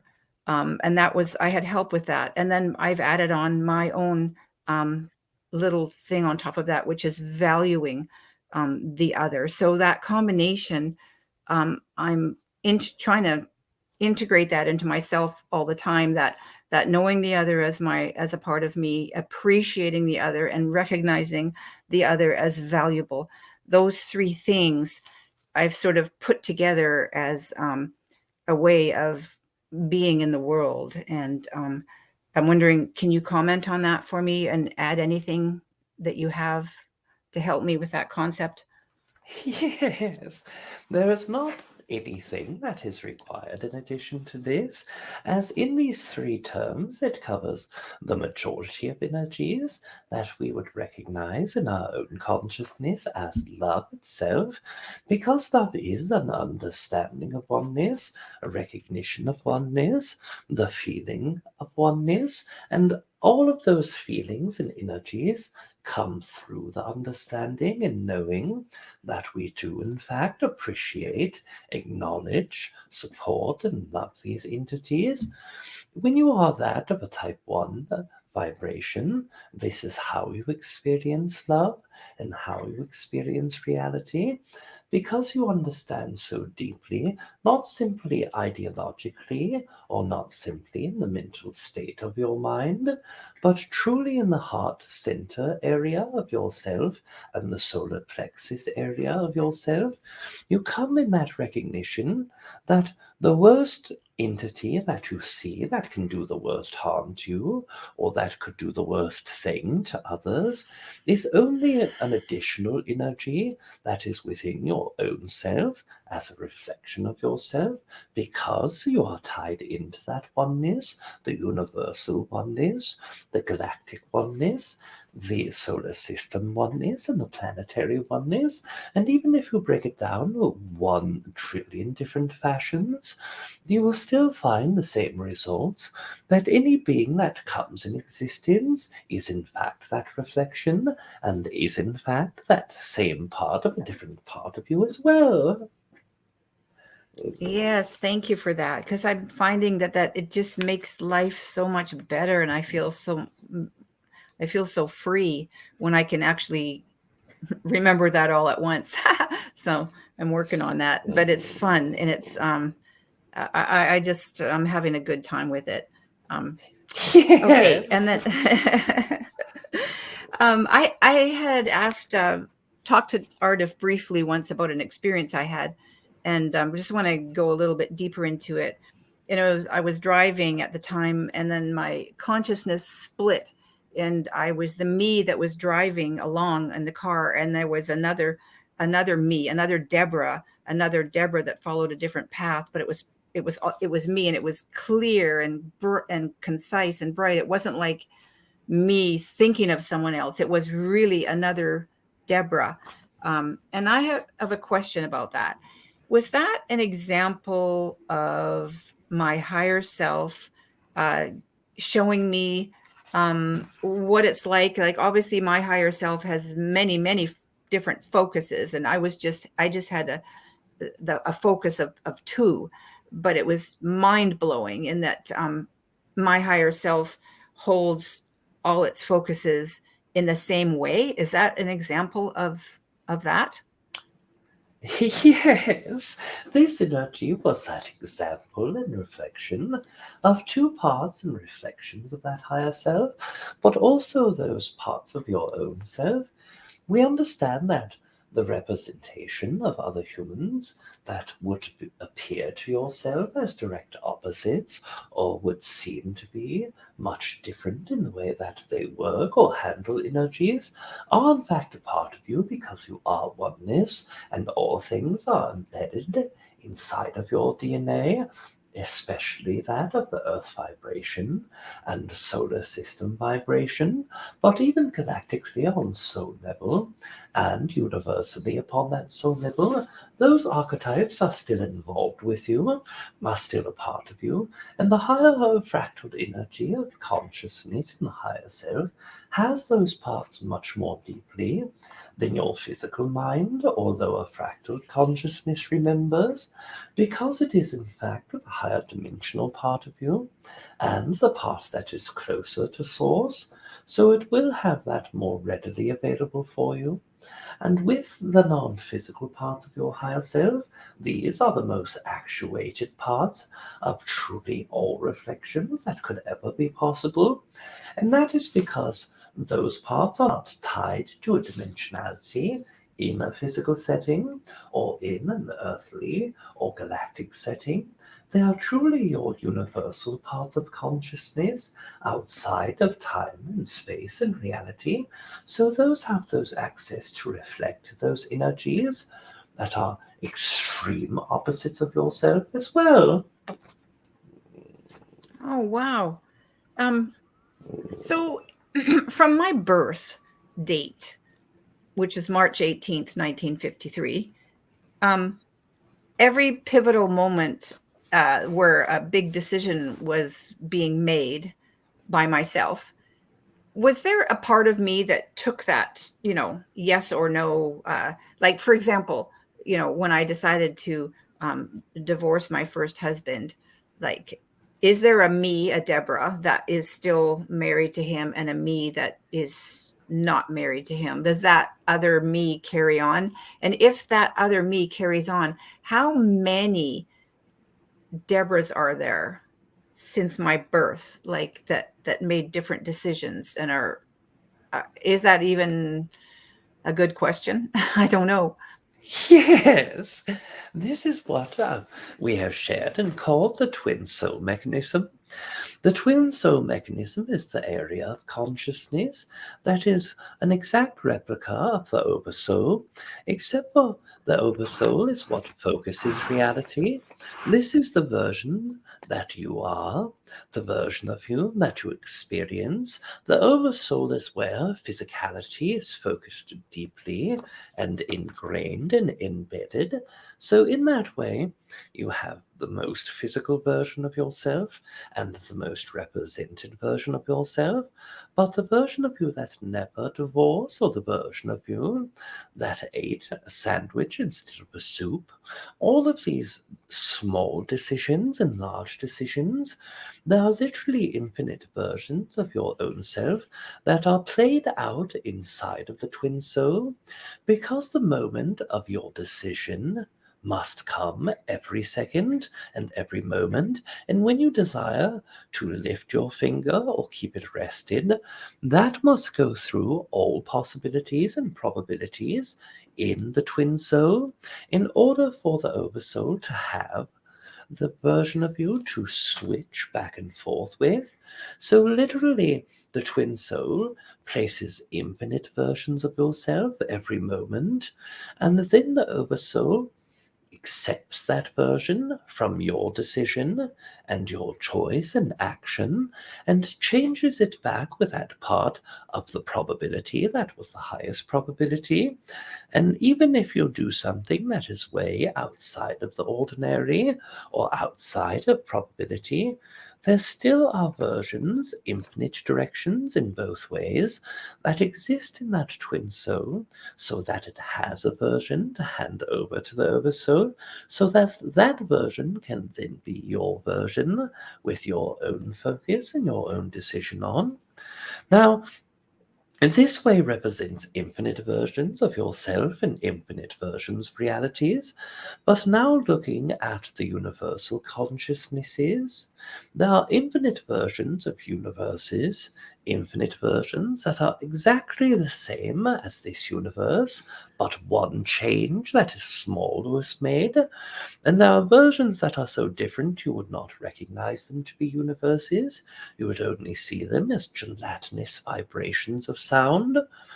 And all of those energies, with being infinite, has a version of you who had a different decision to make, and of course made that different decision and lived out the rest of his experience with only that one decision different, or with that decision leading to a set of different possible decisions, and on and on and onward as well.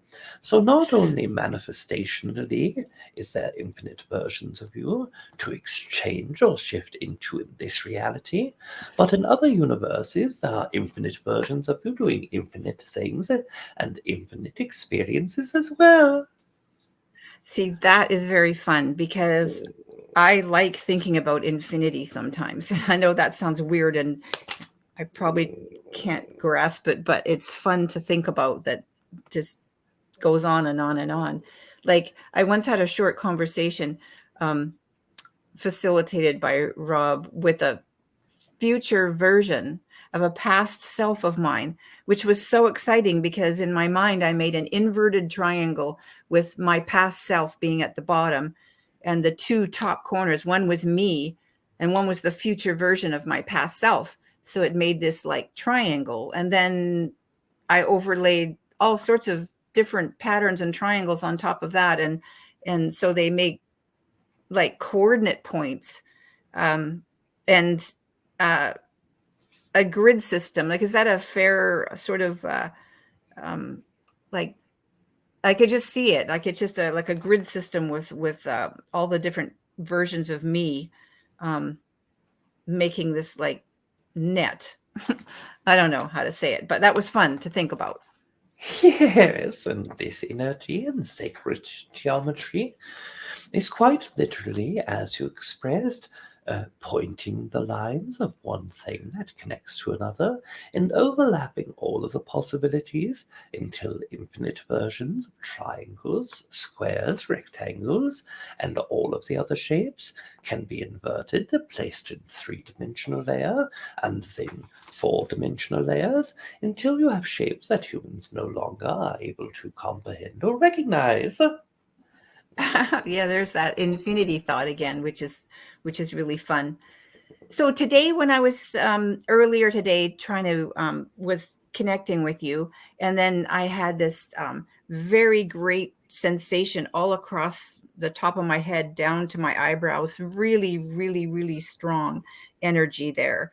So was that anything to do with you or any other guides I had working with me at that time? It was just today.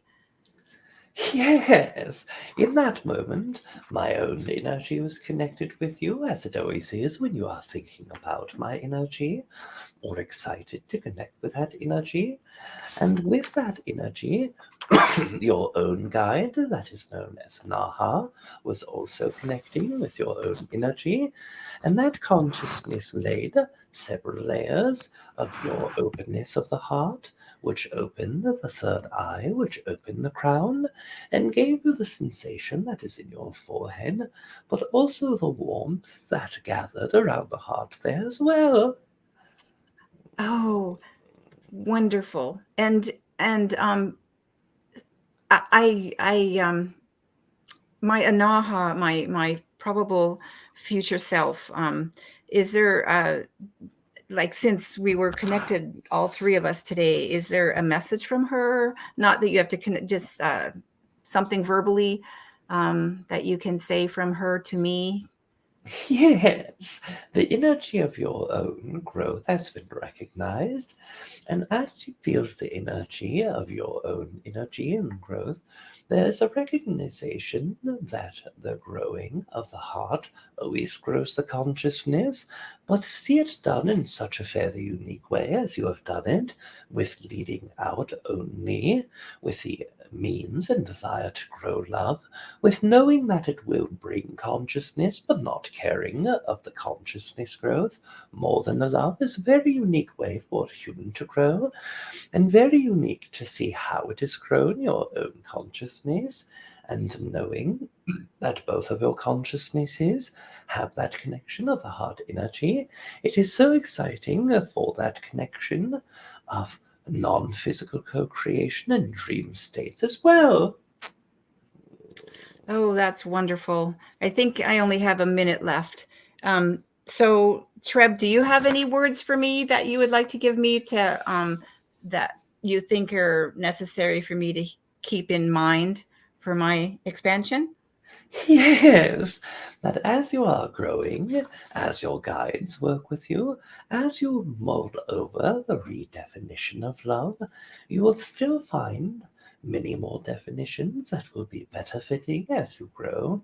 Remind yourself that this is not simply reflections from other humans, other entities, other parts of consciousness, but it is more so the recognition of growth that happens so greatly inside you.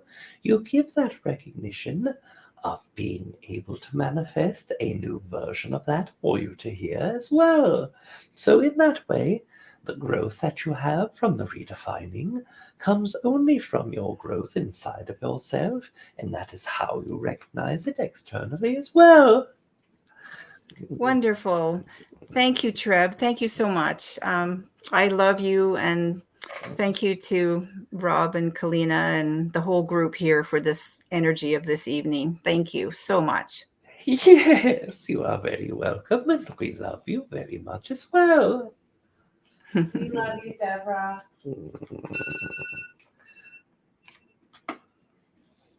All right. So, without further ado, as Aridif would say, we are going to bring William into the stream and unmute his mic. Yes, one moment before connecting in this way, we must express that Rob himself must utilize the restroom facilitation as his body is intake too much water in this moment. One moment we will reconnect you. Sure. And William, I do have your mic unmuted. All right, I am here and ready to go whenever Rob's body is. It is a longer than normal session. I bet you're ready to rock and roll. How's the weather looking over there? Well, it is still sleeting. I doubt we're going to get out. For anybody listening in the future, we're part of this snowstorm in Fincastle, Virginia. I'm in Southwest Virginia, and the roads are definitely impassable. even with my old cars from the 70s and 80s. I'm not venturing out tonight or tomorrow. So Yeah, there's some crazy weather going on all over the country, if not the world. it is. I don't want to say this now at this moment that my time has come up, but I'm surprised we still have power. If, in fact, if that were to happen, I'll text you. But it's been able to hold up. I haven't had a glitch in my internet or a flicker in my lights at all. Make sure you get your phone charged up. Yes. Oh, definitely. We'll just wait for Rob. It's been a very great session tonight, listening to everybody's questions. As always, listening to other people. The questions. Everybody here should have a YouTube channel, in my opinion. If not YouTube, on some platform. Right. YouTube is yesterday's news, but yes. Anthony too, but it's just amazing. Everybody's stories and their experiences and what they're going through is it's really incredible. It's inspiring to hear you guys. Well, these people ask questions that I didn't even know that I wanted to have answered until they ask them. That's what's amazing about the group sessions. Right. I will literally, for anybody who's ever listened to like Esther Hicks when she channels Abraham, I just used to listen to that all the time. And with other channelers, I would almost never ask any questions because I just enjoyed listening to other people. And whenever I needed to hear something, someone else would ask it for me. So we're all connected. I think One moment. Rob is. We'll hydrate ourselves and then we may continue. One moment. All right. Rob's body is all better. Ready to rock and roll. He's drinking some water.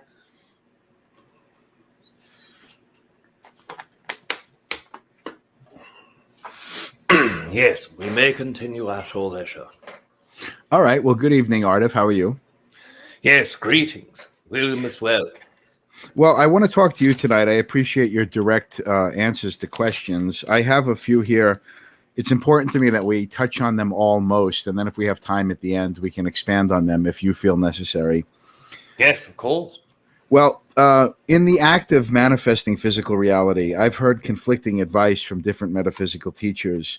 When I'm focusing on creating a new reality that I want, is it best to keep my goals and aspirations private and do it in the intimacy of my own head?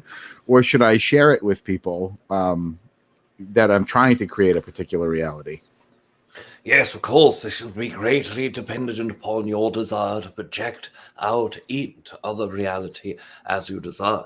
For example, if you were to simply express it within your head, but you are a person who engages with others, who likes to see the co-creation with others, to have others bounce back, feedback into yourself, you'll fall short and empty of that manifestation.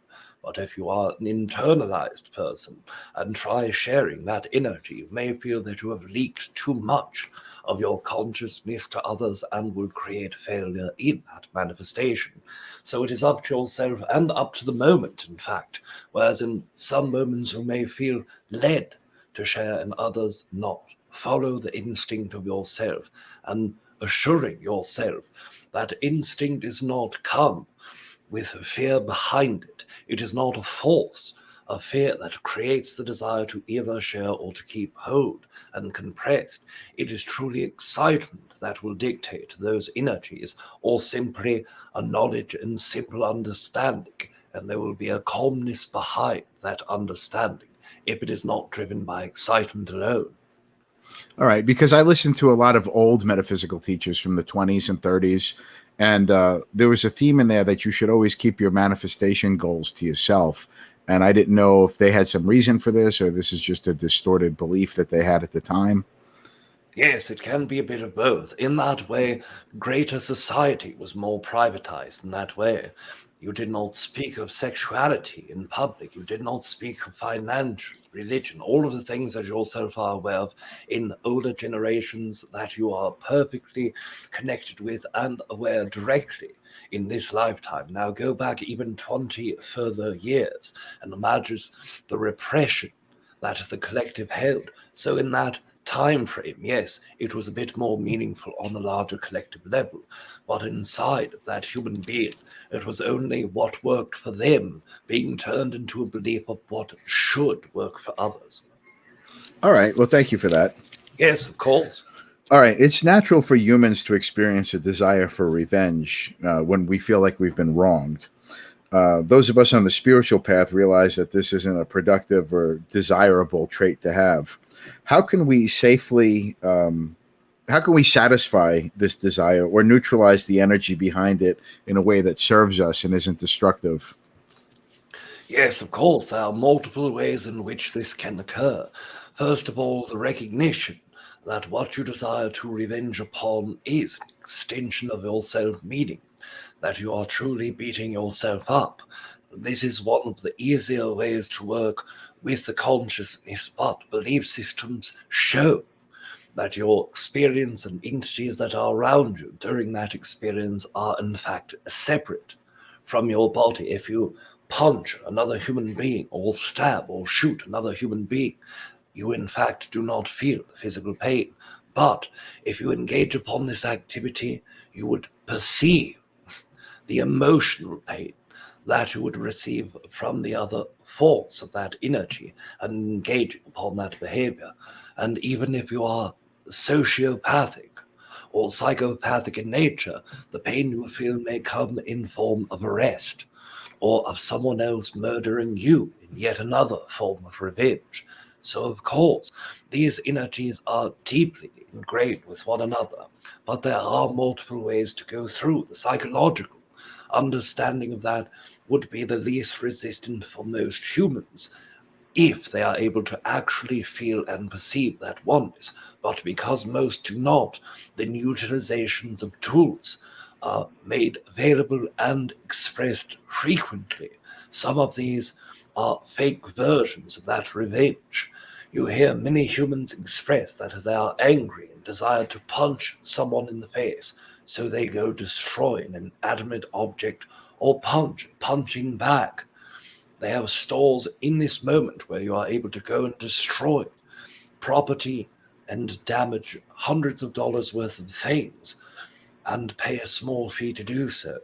These are perceived as non-constructive, as only destructive and not constructive. Yet the energy must be released in certain ways. For some humans, it is only anger that will allow that releasing. Other humans are able to focus internally and utilize that and bring that anger into a form of creativity and manifest it out in that way. Most of these are coping tools, as humans would call them, but without feeling the oneness and being able to utilize that into your belief and into your system of feeling, then all that is left is coping mechanisms. And as long as the acts that you are doing are not personalized or causing harm to others, then of course it can be revenge actualized in the mental state, your digital space, a video game state, or by destroying items that are paid for by yourself that others own and agree to let you destroy as well. All right. Last spring, last spring I spent some time at the Seth House where Jane Roberts channeled much of the Seth material. I'm sure many people are familiar with her and the Seth material. The whole experience was really surreal, and even now it feels like the whole experience barely happened, like it was some kind of fever dream. Could you tell me what the significance of being there was and what my connection to the Seth House is? Because it was just extraordinary that I fell into it and I was able to stay there for 2 weeks. Yes, of course. First of all, the understanding of the magnetism that is involved with yourself and the entity that is called Seth. And of course, by understanding your own direct connection and pull towards the material that is written, channeled, and co-created with that human being called Jane Roberts, it gave you an affinity for both of them. You saw them not differently than you would see a couple that is married, a husband and wife in which you can enjoy both the co-creations when around them. But unfortunately, in your mindset, you express that this is an unfortunate path, as when I find this beautiful and great energy, these two beings have already passed away from the earth realm, physically, the human being, and energetically, the being that connected through to this human being.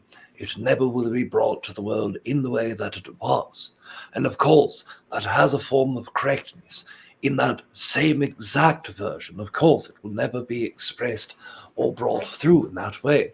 But for your own self, it was meant as a reminder and reflection that all of the great energy that comes through in auspice of channeling, all through elaborate forms of co-creation with your other portions of consciousness externalized from yourself, reflected through other humans, that this too is available in this moment. And although mentally and emotionally you have placed these entities of co-creation upon a pedestal and shown as that which nothing is greater, it is also a reminder for yourself to embark upon the part of you that is the greatest, the part of your own connection that is the greatest, when seeing the greatness in others, to help work towards allowing greater greatness within themselves as a part of the co-creational field, as a part of your desire to see more of the greatness embedded in the Earth Collective, and especially that which is accessible to yourself and others who are as excited about the energy that is embedded in the information that you perceive as well. Well, thank you. Here's a question that I didn't actually have. I got from Anthony, our other guest in tonight's group session. But I've always been kind of curious. Am I in the Yael program, and do I have hybrid children out there? Yes, of course. When you perceive that construct of hybridization or children who are hybrids, of course, that energy is within your own alignment, and you have worked with the construct of hybridization specifically, more so through Pleaidian than Yael, but with the Yael also personally and not as directly involved. All right. I think this is leading up to something that's resurfacing in my life. As you know, I had many encounters with the gray aliens back in the 1980s. And recently, they've been trying to reconnect with me. Rob spoke to Treb about this on my behalf a while ago. And I've got a lot of questions around this area. Like, why were they so interested in me? What do they want now? And is there a specific being that I can try and connect to? I sense that they're trying to, there's supposed to be some type of resolution in all of this. So can you help with that? Yes, of course. First, initially, it is trauma that was related as to your own upbringing, to projections of other humans upon your experience, to your own primal fear that was felt when co-creating upon the physical form of working with these entities. One moment. Now, working in that form of co-creation with these entities and perceiving that fear brought a great deal of disconnection to yourself, and also brought that trauma into your own system as you grew older in multiple other areas of your life. Now, it was not clear or transparent what parts of your life affected you, but as you start to heal that trauma, it will be shown to you as well. The reason why it is resurfacing, not only their own desire to co-create back with you, and their own desire to have continually co-created with you, but a part of your own self that truly desires for the trauma to be healed, as you are digging back into your own psychology, your own fears, subconscious energies that are related to your past. All of this comes to fruition in this moment by having it resurface and their own excitement to push harder on that connection. They have been there from the moment you have a disconnection with them, the moment that your parents separated that consciousness from you. And in this moment, they are consistently working to get your attention. But you are not open to that due to the fear. Now, their own desire is what all desires are in co-creation, collaboration with hybridization, but also as a part of the oversoul co-creation. One entity specifically sees you as if you are a family member because you have in fact incarnated to the Zeta Reticuli and Pleaidian in future versions of yourself and in past versions of yourself. The one entity that is from the Pleaidian, this entity has no human name, as this version of the hybrids did not hold direct names. But if you were to summarize the vibration, it would be Kun Konna. And this entity expressing that vibrational pattern and frequency is your key to reconnect. By Kun Kaka, that energy in repetition verbally, mentally, and in meditative states, when working towards bringing that energy through in order to channel, can be brought forward quickly and more easily the more that you heal your trauma from these past parts of your experience as well. So this is Kun Kana? Yes, it is Kun Kana. So I could spell that in my language as Kunkana? Yes, or approximately Kun, Ka, and Kan. In that way, it would be Kun Kana. It is a K and in together that sounds more so as an in than what it does a K, but it is represented in that construct. All right, I will focus on that. There's so much that happened at this time, and just talking to you about it has brought up all kinds of images. I know they've abducted plenty of people, but what specifically about me interested them? Yes, your family genetics is a part of that story. Many entities that are in your family and in your family's history have worked in hybridization programs. The certain genes that are activated in yourself with the oxygenation of blood is also one that is important. That many abductees in long term, in large hybridization programs, hold that the same cellular construct. Also, that soul essence of being tied deeply to one of your friends from those incarnations was another key factor for them to focus in upon yourself, more so than even your sister in that way. What types of work, is that a 5-minute warning? Yes, of course. Okay. What types of work do they want to accomplish with me moving forward? If we're able to heal this trauma, what do they want to do? Hybridization is important from the grey entities as well as the Pleaidian. But for the one entity specifically, their own desire is to see that you heal.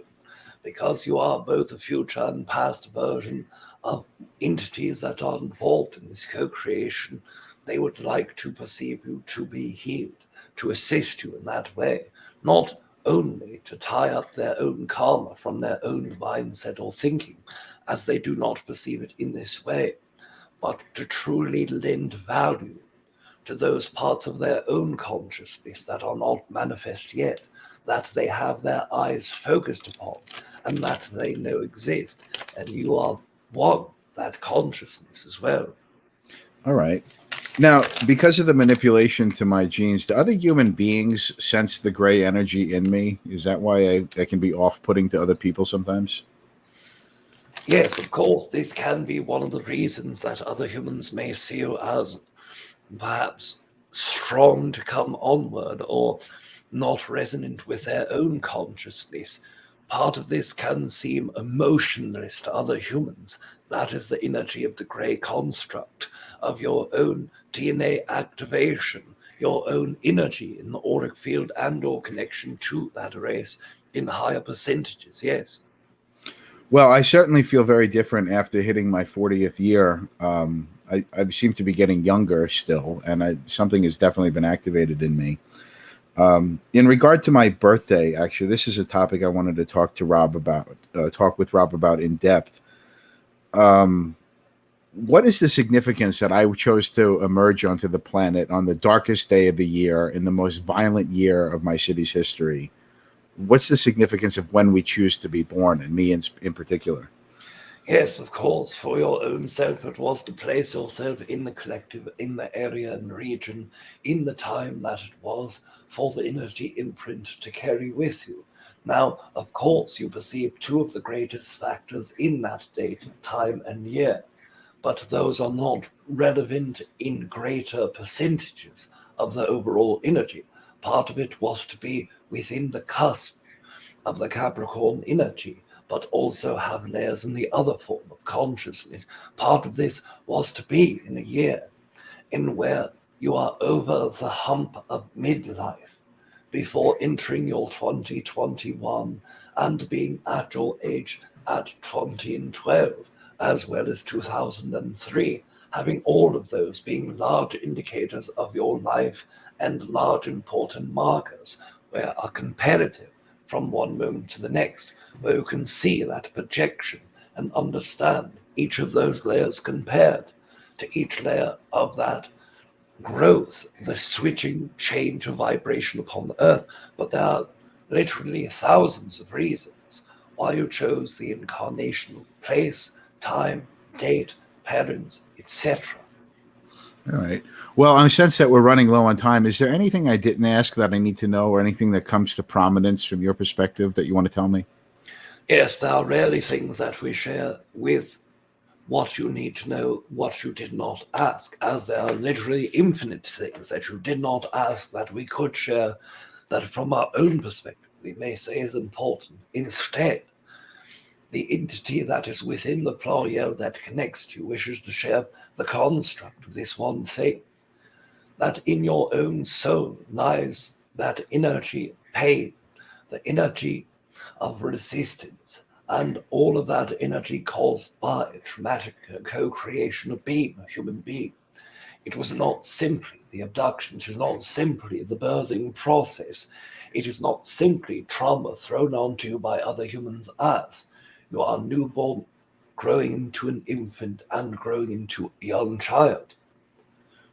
It is the act of being human that causes great deal of trauma. You understood and knew that before entering. You understood, knew, and co-created conversations with this part of your oversoul before entering the earth for the first time and before this birth. And when that construct of non-emotional, highly logical beings asked you, why would you join into an incarnation instead of hybridization? Your answer was simple, that although pain comes from an experience upon earth, the beauty of that energy is greatly enhanced from that pain. Knowing that this is also not simply a construct of idea, but it is also an enhanced version and theme in your incarnation as a human being, but especially in this incarnation. It can show you a great deal about those things that bump up against your own self in resistance, and this being desires for you to know that through that simple equation of knowing that you can grow from resistance, pain, or any form of trauma that is placed upon you, that the growth inevitably leads to a better version of yourself as well. All right. Well, thank you for that, Aridif. I suspect that's about it. I'm going to do my part to try and connect with these beings. If you and Treb can lend a helping hand in some way, I would appreciate it, however you do that. Yes, of course, we will consistently give them that reminder that you are waiting for them in that way, and we share our own love with you, so as you are able to use that for the purpose you desire, with our love as well. All right. Thank you, Aridif. And as you know, I can offer you whatever is mine to give. Feel free to tap into my energy whenever you like. Yes, of course, we wish to express to you that in tapping into our energy in this day, we are greatly appreciative of the co-creation, and that co-creation gives that great excitement. We wish to share with all of you that as we have co-created with each individual form of consciousness, as we have connected with a greater collective form of you, all of us have had that opportunity to grow. And as you grow with the answers that we give you from our queries, the consciousness of the collective grows, and as our own consciousness grows, because we are part of that same oneness, the entire universe consciousness grows as well. We congratulate you for your growth, and we thank you for our growth as well. We will bid you all adieu for this evening, and you are loved. Adieu. Adieu.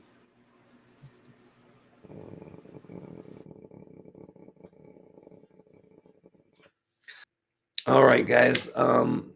It's been a long channeling. Obviously, I'm not gonna be able to stay on and chat, but I appreciate you guys being here. Love you guys very much. Thank you for supporting our work. Thank you for supporting our family. Thank you for supporting everything that we do. We're grateful for you guys so much. Thank you for being here. We love you, and good night, guys. I hope you guys really enjoyed that session. It was amazing. For those of you who are interested in the session, you can go to etwhisperer.com, and as soon as the front page opens up, there's 2 ways to go under services and then book your own session, or you can go down to the bottom of the page where it has a picture of a booking calendar, and you click that and it takes you. The only thing that we're telling people, and we're going to make it more clear on the website, it is a maximum of 2 slots per person. We don't want people buying 2 slots, but we allow people to buy 2 slots if they want, especially if there's a session that has many openings.